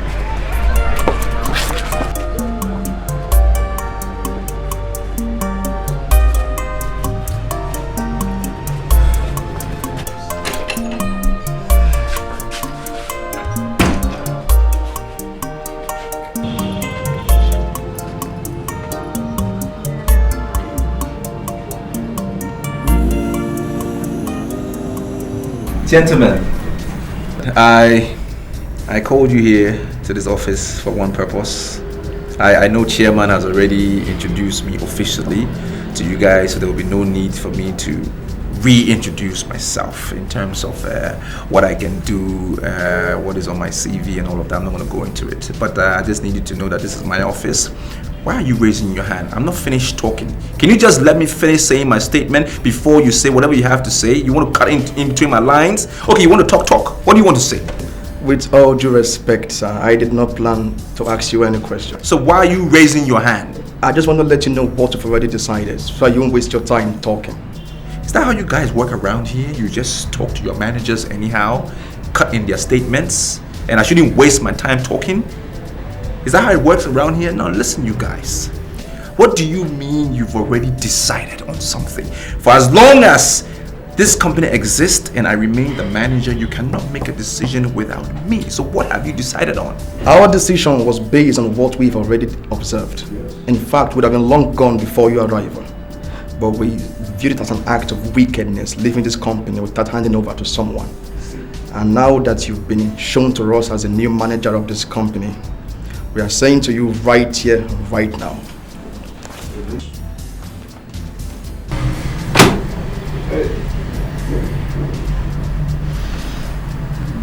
Gentlemen, I share your sentiments, and I want to say let's put our grievances aside, okay? I have to admit, as much as I am the manager here, I must admit that I do need some old hands to help me push this company forward. So I will say, you want to leave, fine, but don't leave now. Sir, we're very sorry that we've taken our decision already. If you are really counting on us, we're sorry for that. We are leaving, sir. Certainly. You want to leave? Why now? Why do you want to leave? Tell me. We're very sorry that the decision, we've taken it already. But the truth is, we are beginning to have doubt on your credibility. If you have the charisma of leading this company. He doesn't have it. So we've concluded already, sir, we are leaving. Nothing will stop us this time. We are leaving, so nobody can stop us. Oh, so you guys, you doubt it's about me? You're doubting my credibility? You know what I can do? Now listen, I'm not saying don't go, you can fucking leave, I don't care. But I'm telling you that whatever property that you have in your possession that is for this company, you make sure you drop it. Because if I find out that you have in your possession anything that belongs to this company that I manage, I will have both of you arrested. Let's go. Okay? That's big motto that you make sure you leave your jackets because they belong to this company. No. Idiots. His bad luck wants to creep in here. No, I'm not going to allow it. I am not going to allow this. I mean, I've worked hard to get to where I'm at now. I can't let that happen. I do not understand. I don't understand what is going on. I am just coming from his house and his father said that he may have traveled with you to the north. So what are you saying? And I'm telling you that I did not travel to the north with him. Is this not me? This is me now. You see, Anthony has not come to me for over a week now.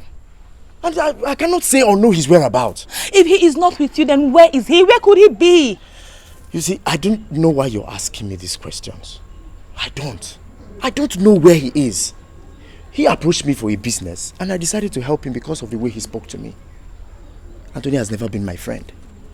Yes. And for the simple fact that we grew up together in Fege. That was why. Listen, even his father is of the opinion that he may have slept at your place last night. So what are you saying? You see, Antonia, go back to him and tell him that he did not sleep at my place. Anthony is old.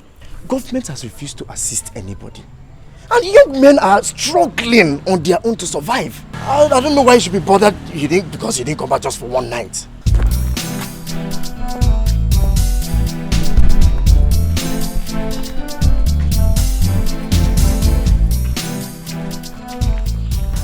Mr. Onyeka, I was told that you are very close to the MD. And I called you in here to make an inquiry from you. Private inquiry.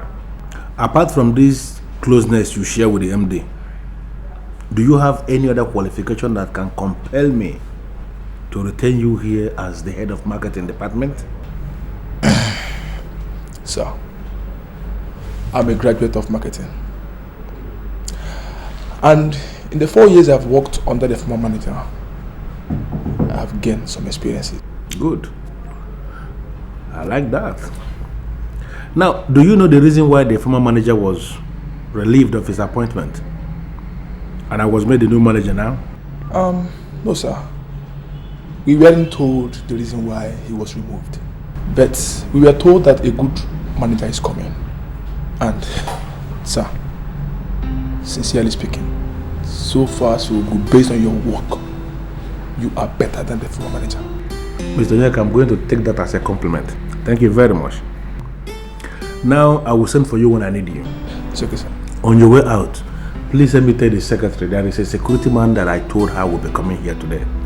And the time for the man to come is almost now. Sir, I saw the man there. He's there already. You saw the man? Yes, sir. But I asked him to wait. Please send him in. Okay, sir.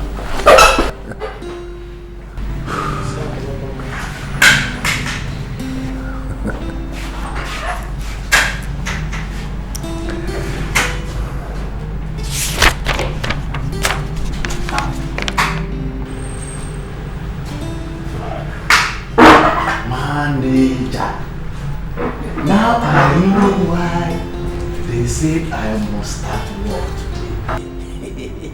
I couldn't wonder who moved you. I can see you're excited. I don't become security with the degree. Manager, this company be good. Are you the new man? Sit down. Thank you. Thank you. Let's sit down. You see, I asked them to go out of their way to find you. Look for this man and get this man. Because you proved to be a very good manager in the other company. And now that I find myself as the one who is in charge of this very place, I decided that I'm going to surround myself with competent hands.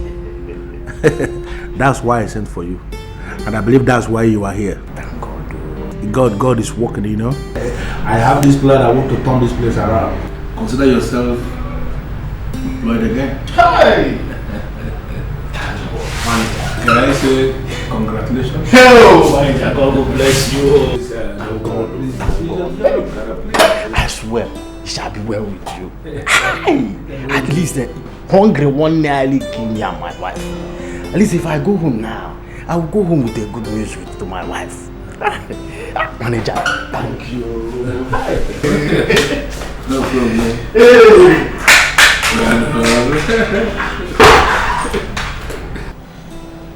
Are you sure it was Chike you spoke with? Papa, I saw Chike. I saw Chike in full. He even said he did not travel to the north. He said he has not seen Anthony in 1 week. And where could he be? Papa, I don't know where he could be. Because I had a very bad dream some days ago. In that dream, Ferdinand was trying to kill Anthony. And just a few days after the dream, he has disappeared. I don't even ever want us to say that he disappeared. Anthony cannot disappear. And moreover, I don't personally believe in dreams. Papa, I'm worried. I'm worried because he does not go anywhere without telling me. Anthony does not do anything without talking to me. I don't believe he traveled. Papa, Anthony cannot travel without telling me. And where could he be? Papa, this disappearance has something to do with that dream I had. Because in that dream, Ferdinand was with a gun. He was trying to get at, what am I saying? He pulled the trigger. He pulled the trigger at Anthony. Hey. And when you call his mobile line, what does it say? Switched off. Papa, it says switched off.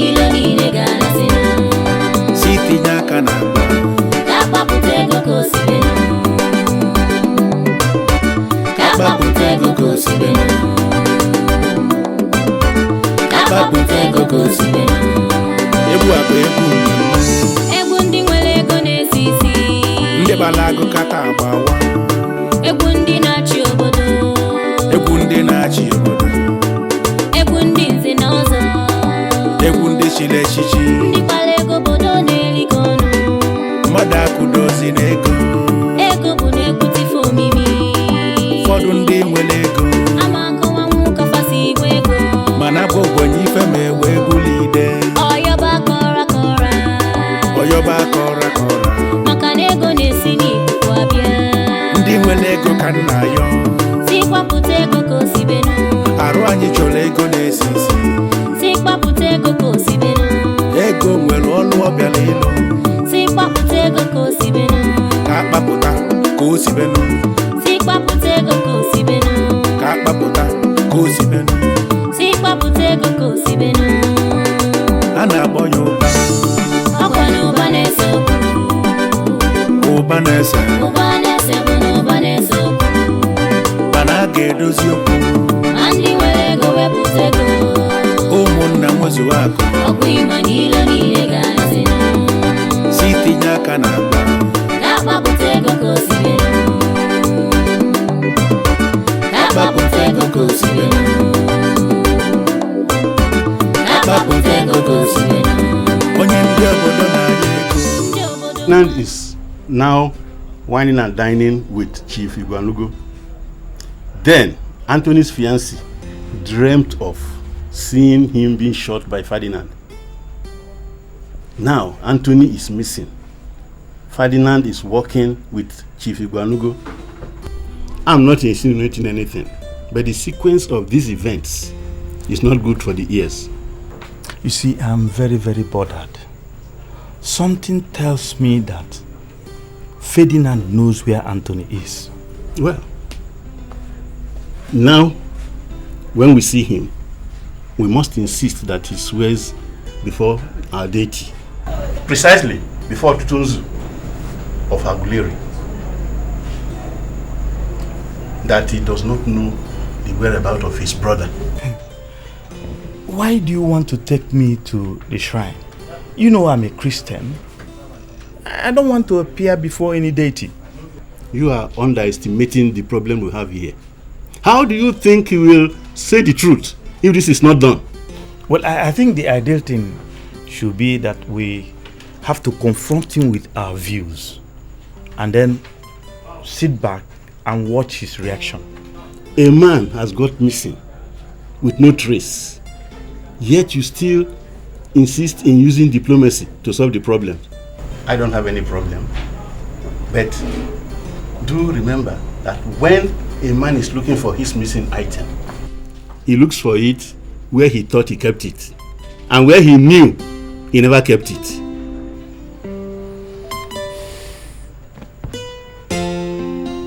Sit down. Welcome. You know, every time I sit with excellent black beauties like you, oh yes, I feel on top of the world. Really? Oh yes. But I don't feel the same when I go to Europe and I'm surrounded by your counterparts. Yeah. Chief, you've been sounding so happy these days. We wonder what the source of your happiness is. The paymaster is happy, which means the money will continue to flow out. You know, I like spending money on you because you know how to translate money to beauty. Oh. That's true. You're beginning to flatter us. Me? I'm too old for that. I'm telling you the truth. You know, each time I see you, I see the money I am spending on you staring me in the face. You know, money has a relationship with beauty. Yeah. And you should count yourself lucky that you are close to the bag of money. Right, why don't you dance for me again? Really? Yes, and this time, let's boogie down. Okay. This time, join me.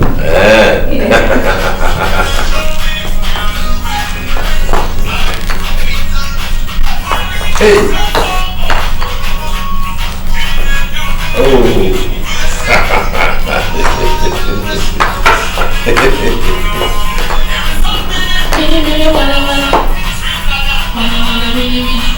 Yeah?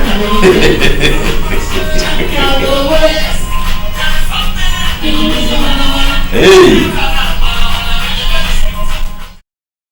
Will you tell this man to get out of the way? Because he will die, and it's poverty that will kill him. I don't have time for all of that. Will you keep quiet and listen to what you are saying?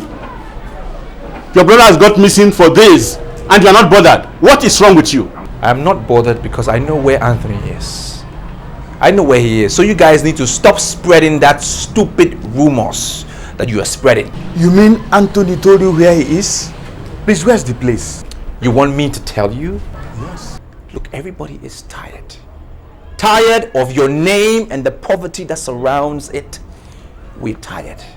And that is why Anthony didn't tell you he was traveling to Europe. Wait, you mean Anthony traveled to Europe without telling me his father? We are tired. Did you hear me? Sick and tired of you and this life. We've all moved on. I've always known it. We've all come to realize that you are that bad luck rope that have been pulling us all back. That setback. We don't need you in our lives anymore. Okay? So he's in Europe having a good, quiet life. And so am I. I'm enjoying it. I have fun. So you live your life. We're just waiting for you to die. And when you die, they call us. We bury you in poverty. Thank you, I've heard you. But can you give me his address? Is this man okay? Is this man okay? He wants me to give him Anthony's number so that you do what? Write to him, post him particles of poverty. I said we've left it behind. You and that life, we've left it behind. We are moving forward. It took Anthony a while to understand it eventually. Don't come and spoil things. Stay here. We're waiting for you to die, and then we'll bury you in poverty. We have moved on.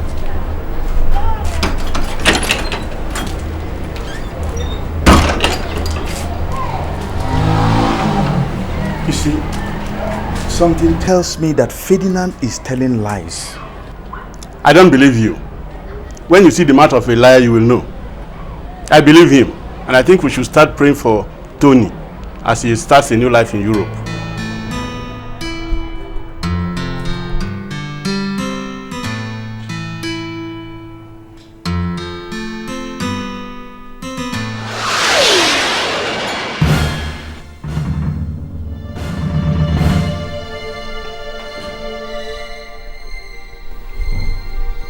What are you doing here?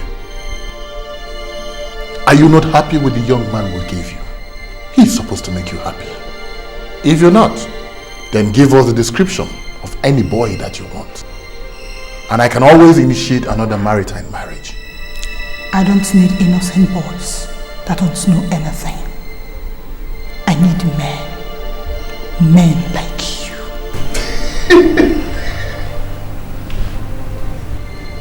Men like me? Oh no, you don't. You need boys. Strong, healthy, full of life and vitality. Boys that will damn the very depth of hell and hit you at every angle that you consider pleasing. I don't need boys. I need a man. A real man like you. Like me?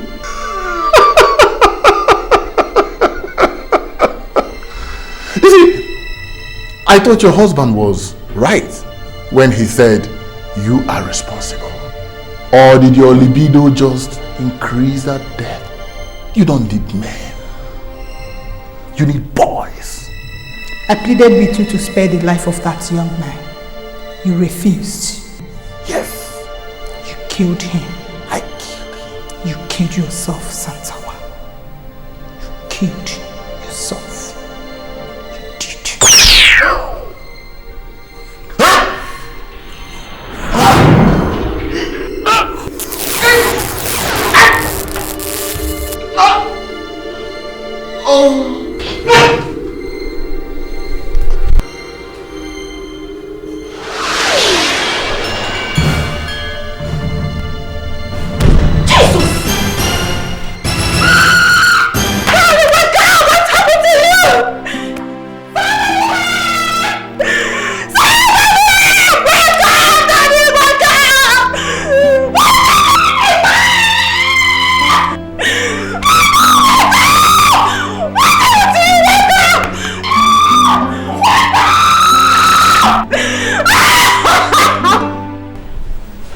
Why are you worried that my brother has gone to Europe?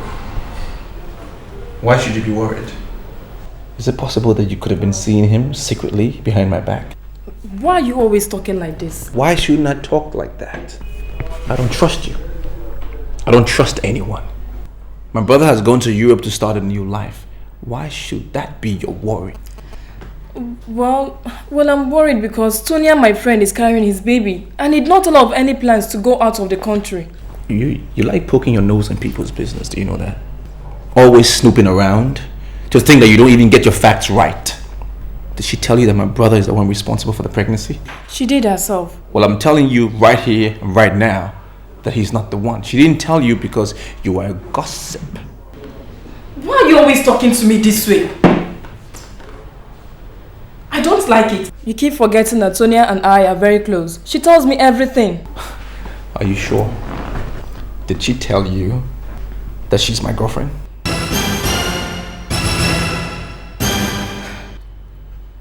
Wait, I don't get it. Are you telling me you're dating Tonya? That's not the point. The point is I am the one responsible for the pregnancy. And I do not want you to talk about this matter any further. Just let it go. Drop it. You hear me? I'm the one responsible, and that's all to it. Now take this money, pay for the bills, alright?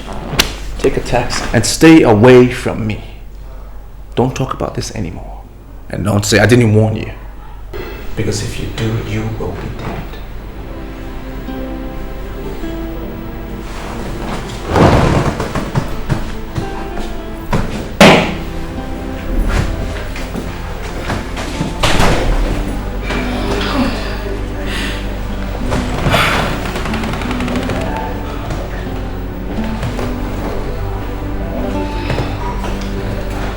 Now I know why she was finding it difficult to tell Anthony. She's actually pregnant for my man. Tonya, you see, is this a simple thing I'm asking you? It doesn't matter how I got to know that you're pregnant. I mean, I'm a millionaire. I can spend money around and buy information. I can do that any day. I'm just saying, agree that I am responsible for the pregnancy, and then I will marry you overnight. It's as simple as that. But you are not responsible for my pregnancy. You know, I've not had anything with you, so how possible is that? Your brother is the one responsible for the baby. He owns the child. Why are you making this difficult for you and I? I said Anthony has traveled. He's gone to Europe. It will take several years for him to come back because the guy wants to succeed in life. Who knows how long that would take? I am here and guaranteeing you love and marriage. All you have to do is say, Ferdinand, you're the one responsible for the pregnancy. And that's it. And then I will transform your life into this status woman. You will like it. My money, of course, will be speaking the language. And then bullshit will be walking down the road. But your brother told your father already that we're getting married. How would he feel if I turn around and decide to marry you? Well, what's your worry? That old man, I can turn him and spin him around and do whatever I want to do. I know how to handle him. It's you that is important to me right now. Just say the word. Just say it, and then we will get married, and it will be done. Silence is golden. Doesn't mean you've accepted.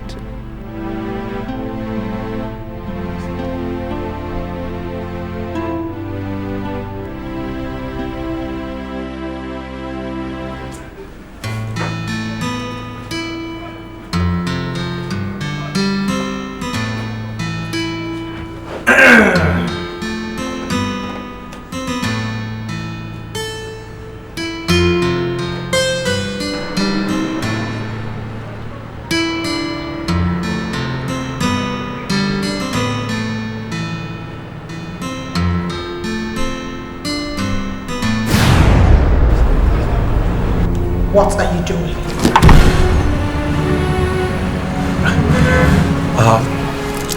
Who are you? Good men always resume all day praying for good things. Why would you pray for good things when you're not a good man? I'm sorry, madam, but I don't know who you are, and I don't even know how you got into my office. I just need you to go because you interrupted my prayer session, and I'm not finding that funny. So I'll just ask you to leave, because if you don't, I will rain my anger on you, and I can do whatever I choose. Because one, you are even trespassing. I can, as much as rape you right here, and there is nothing nobody can do about it. Because even if the police do come, I will pay them off. I will just bribe them, because that's how much money I have. So just go, okay? Do you think you can talk back at me? Even if I decide to go naked before you? Can you behold my nakedness as to come near to me? Who do you think you are? You are in my office. This is my office. I'm the manager here. So I'm not going to tolerate this. Well, let me tolerate you, because I don't want to rain my anger at you. I was praying. So please, can you just walk out? Just go. Surely you are a fool Now listen to me and listen to me very well. I am the Mother Magdalene that can never be changed. Why didn't you wait for God's sign? Why did you kill your own brother? So, you are the dead woman that we give Anthony to? You will see the end of good.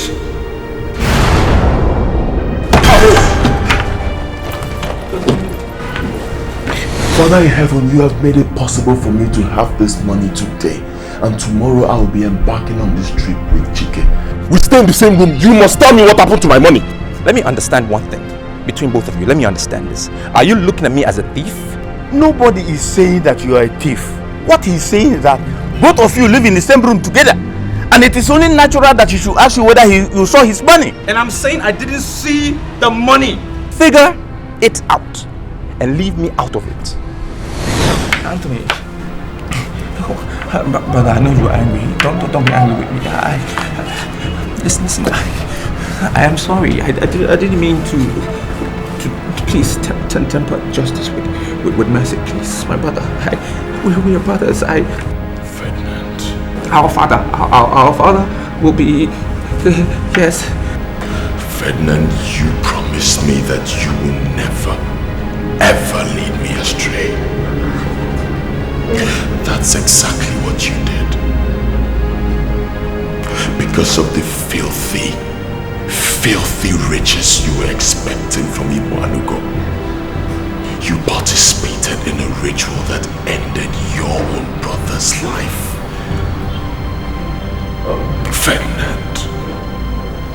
Ferdinand, where did I go wrong as a brother? Tell me, where? You didn't go wrong. You weren't wrong. It's me. I'm the wrong one. I did the wrong things. You were correct.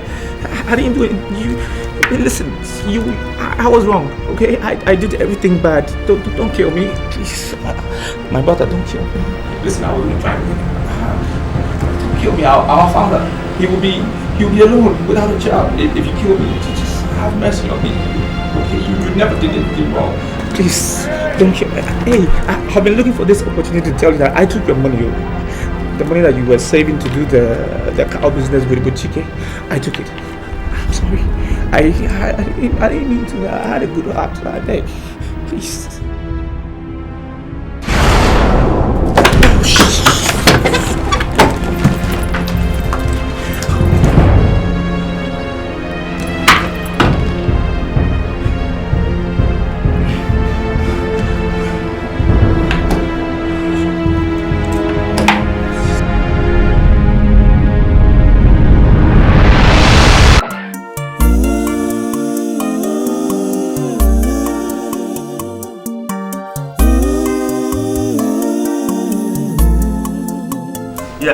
I called you here so that you will get a first-hand information. She is the lady who told me that she saw Ferdinand shoot Anthony. And you remember I already told you that Anthony told me that he was getting ready to marry her. And there's no way Anthony can go to Europe without informing her. Already, she is pregnant for Anthony. Do you know what? Ferdinand went to her to force her to accept that he, Ferdinand, was responsible for the pregnancy. Can't you read between the lines? I am beginning to read in between the lines. And I'm not comfortable with the conclusions I'm getting. I'm sorry, sirs. I'm sorry to come in at this point. But I don't think Anthony is in Europe. No. Something tells me that he's being held up somewhere. And only Ferdinand can take us to where he is. There's only one way out. Ferdinand will be brought before Tutunzu and swear an oath of innocence. And that Anthony is now in Europe. Anything short of that will be totally unacceptable. Good. And one more thing. I want you to take her into your place. Let her move into your place. Because Ferdinand is my son. He is so desperate. I don't want him to harm her. And Anthony has already started calling her the wife. And as far as I'm concerned, I regard her as my daughter-in-law. Papa, don't worry, I'll be alright.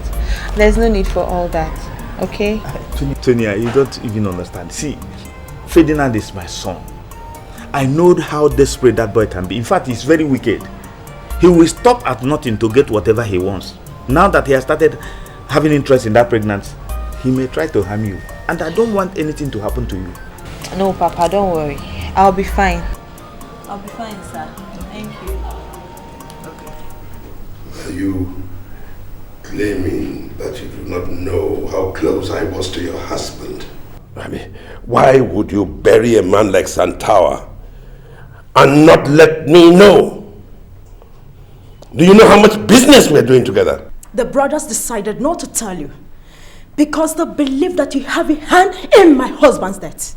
Who are these cursed brothers who suspect me of complicity in his death? Do they know how much money I paid him in the last few weeks? Chief, they are not suspecting you for nothing. After my husband's death, they received a letter each from your late wife. Yes. Magdalene wrote to family members. You must confess what you did with that epitome of beauty before you walked to the street naked. You killed my husband because he first killed himself by turning his back against Christ. There is no way you will expect to live peacefully until the end.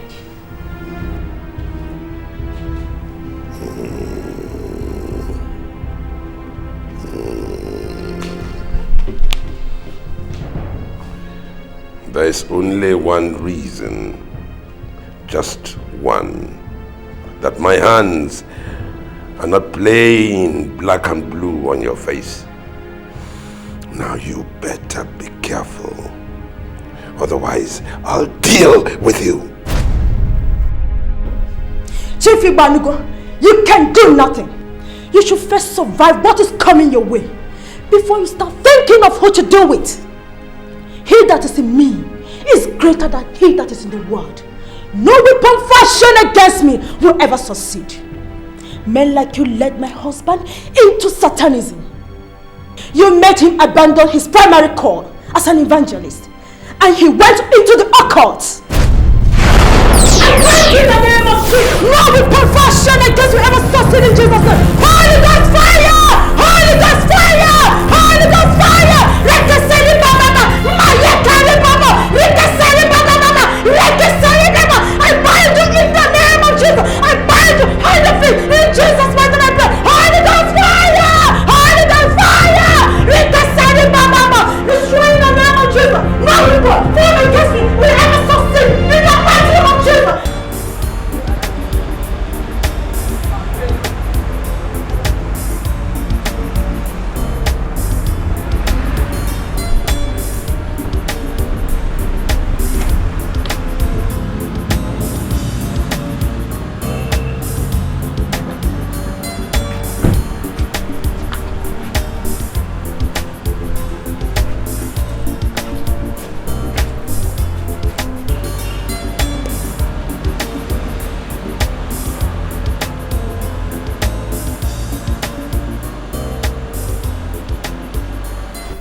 I told you, I said stay away from this pregnancy thing. Just leave it alone.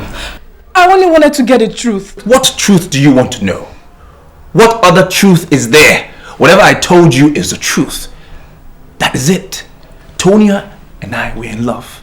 She's pregnant for me, and that is it. Period. We're going to get married soon. You're not a Ferdinand. She's pregnant with a brother, not for you, and she will never get married to you over my dead body.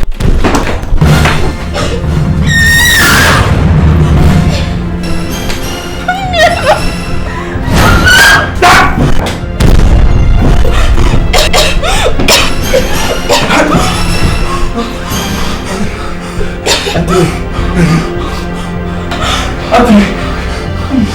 Oh, my... Wait, Anthony, wait. My brother...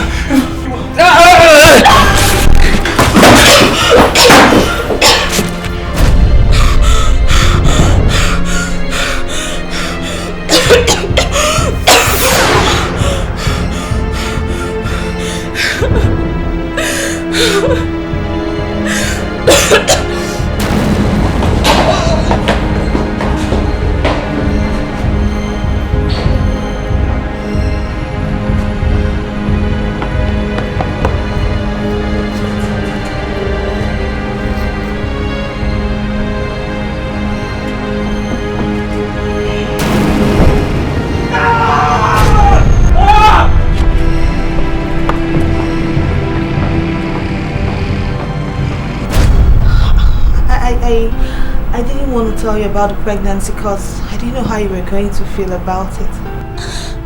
Then I told my friend and she went ahead to tell your brother. Ferdinand came here and told me to accept that he is responsible for the pregnancy so he can marry me. Listen to me, Tonya. I love you very much. And I know you love me too. I am not here to discuss Ferdinand. I am here to discuss the baby. Tell my father that the child must be named Onny. He came to replace me. Let nobody give him a foreign name. I don't understand you. Why are you talking like this? Why? There is a difference between appearance and reality. Anthony, don't do this to me. We should be talking about our wedding. Why are you sounding so mysterious? My dear, everything is mystery. But the avarice of men is beyond all mysteries. Ferdinand, my brother, my own brother, he promised me that he will never lead me astray. But that's exactly what he did. Ferdinand led me astray.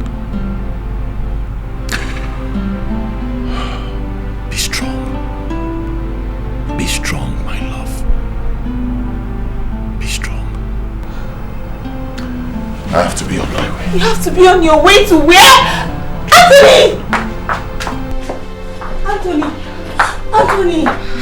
Anthony, why are you doing this to me? Why? You're not encouraging me with your courage and everything. Anthony, if there's anything wrong, you can talk to me. You know you can tell me anything. Please. Some things are better not said. Do what I already told you. I will see you when I see you. And Anthony, why are you always following me? Ferdinand, you killed your brother because you wanted to inherit a dead company. We shall see how it goes.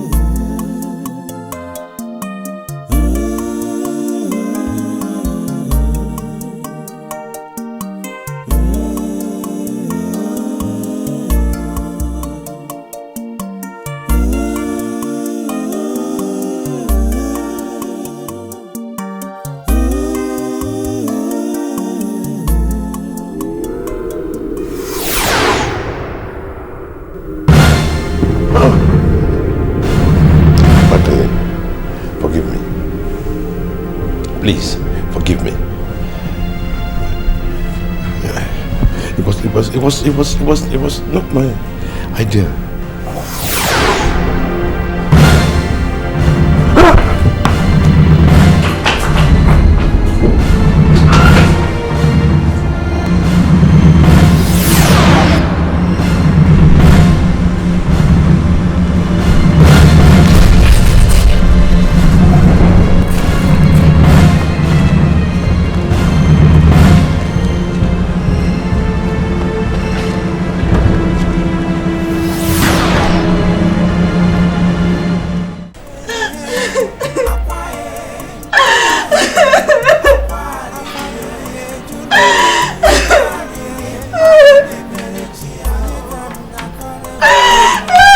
Hey!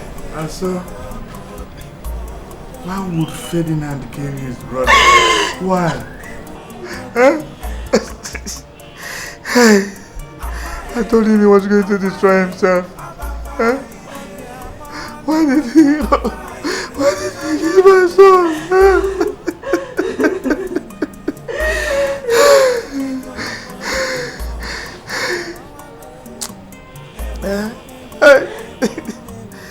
Not yet. I'm not yet. I'm not yet.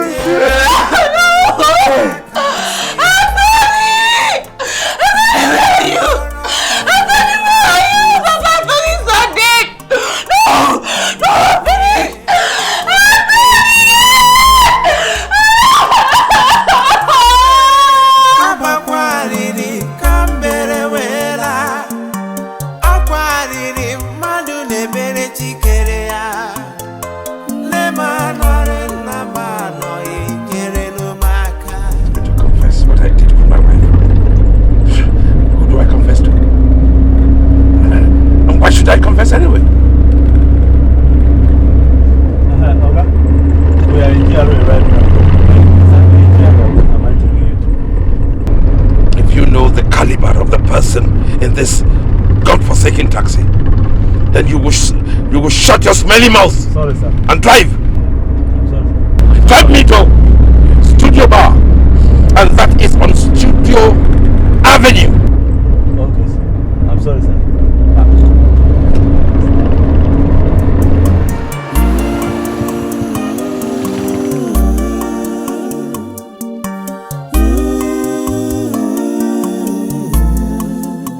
I don't know what you want. I'm no longer comfortable with your presence. Well, I'm going to be here till you tell me what is going on. What is going on where? Look, why are you doing everything possible to link me to your ritual? Why? Because you are linked to the ritual. Your husband was the head of the ritual ceremony that I was a part of. He was the head. And now if you tell me he's not available, you solve this problem for me. I'm not leaving here. Look, we have a police post down the street. And all the houses in this neighborhood are linked to the station. If I press the emergency button, they'll be here in less than 4 minutes. Are you ready or should I press the button? I am not leaving. Let them be here in 2 minutes. I have enough money to bribe each and every one of them, so let them come. I'm ready. My problem is your husband put me in this mess that I find myself in, and I need to solve this problem. How on earth do you want me to solve the problem for Christ's sake? If you claim that he's dead, you solve the problem. Solve it! What do you mean? I don't care! I don't care! Anthony, what are you doing here? Why do you keep following me, man? I thought I pleaded with you the other day. I thought you'd forgiven me already. What's happening? You keep following me everywhere.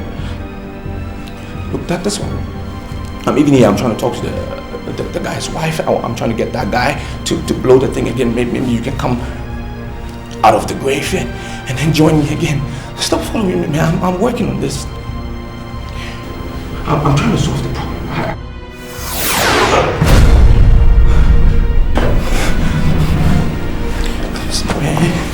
This boy is trying to kill me. He's trying to run me down. I shall never sit down in your house anymore because I can see you are not a competent in-law. You are responsible for the death of my sister, and I come to warn you that as long as you refuse to own up your abominable deeds, you shall continue to live in fears. You will know no peace all the rest of your life. Now come back here.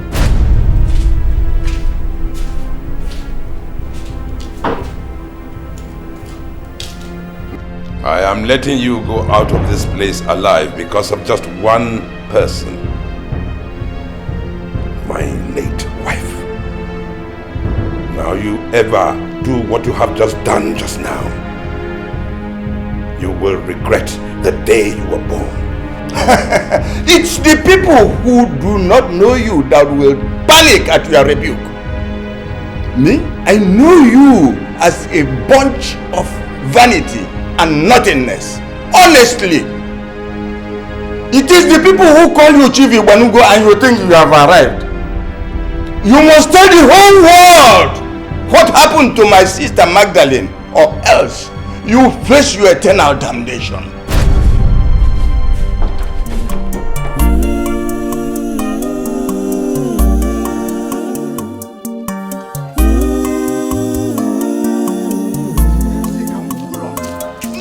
Never. How can? Nonsense. Because he has money, then everybody will bow for him. No way. In this life, so much work to do. The beauty of life lies in dignity. Make you not think, say another get, make you first to get. If you first to get, now so you go turn, now your head I go told myself crash. I was not going to enter this house that Ferdinand built with ritual money. In fact, I hate myself for coming here. You are not here to enjoy the filthy money he made from Chief Ibanugo. We are here to resolve a mystery.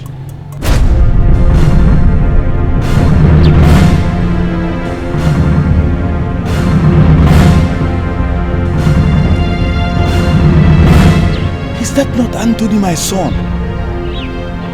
He's alive. Don't go to him. We must be sure who is standing over there. That is Anthony, my son. It's Anthony. Come. Tonia, your daughter-in-law, told you that Anthony disappeared before our very eyes. We can't assume that is Anthony until he speaks.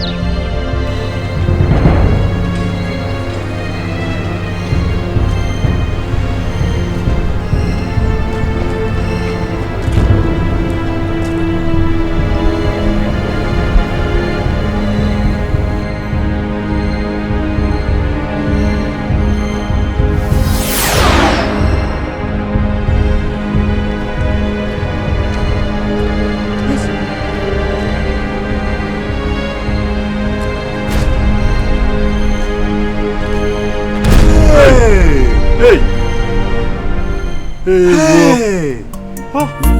See what has become of you. I told you that when this thing you are planning gets matured, you are going to be the one that will be destroyed. Look at now.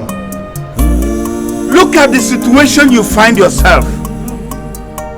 To tell you the truth, I don't even regret what has happened to you. I don't regret it. It's okay. Huh? Look at. Let us go.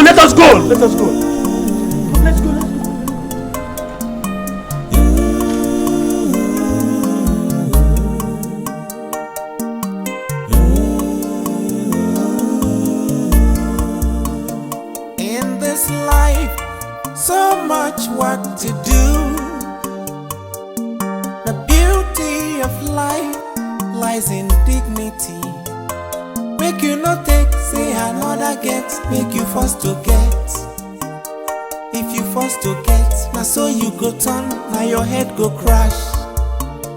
I can sense deep down those fears, those crazy ideas on your mind.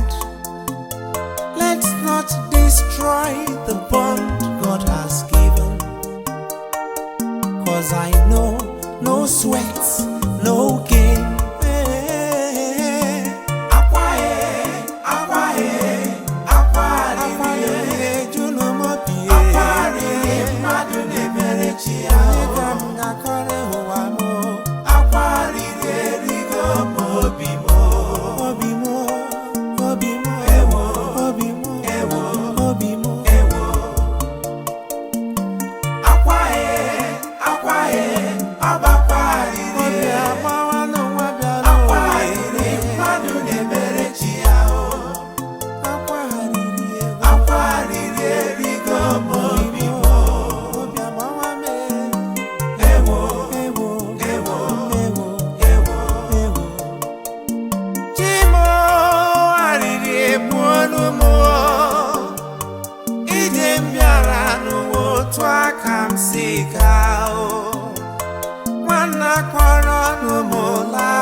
onye ga-ekwururu m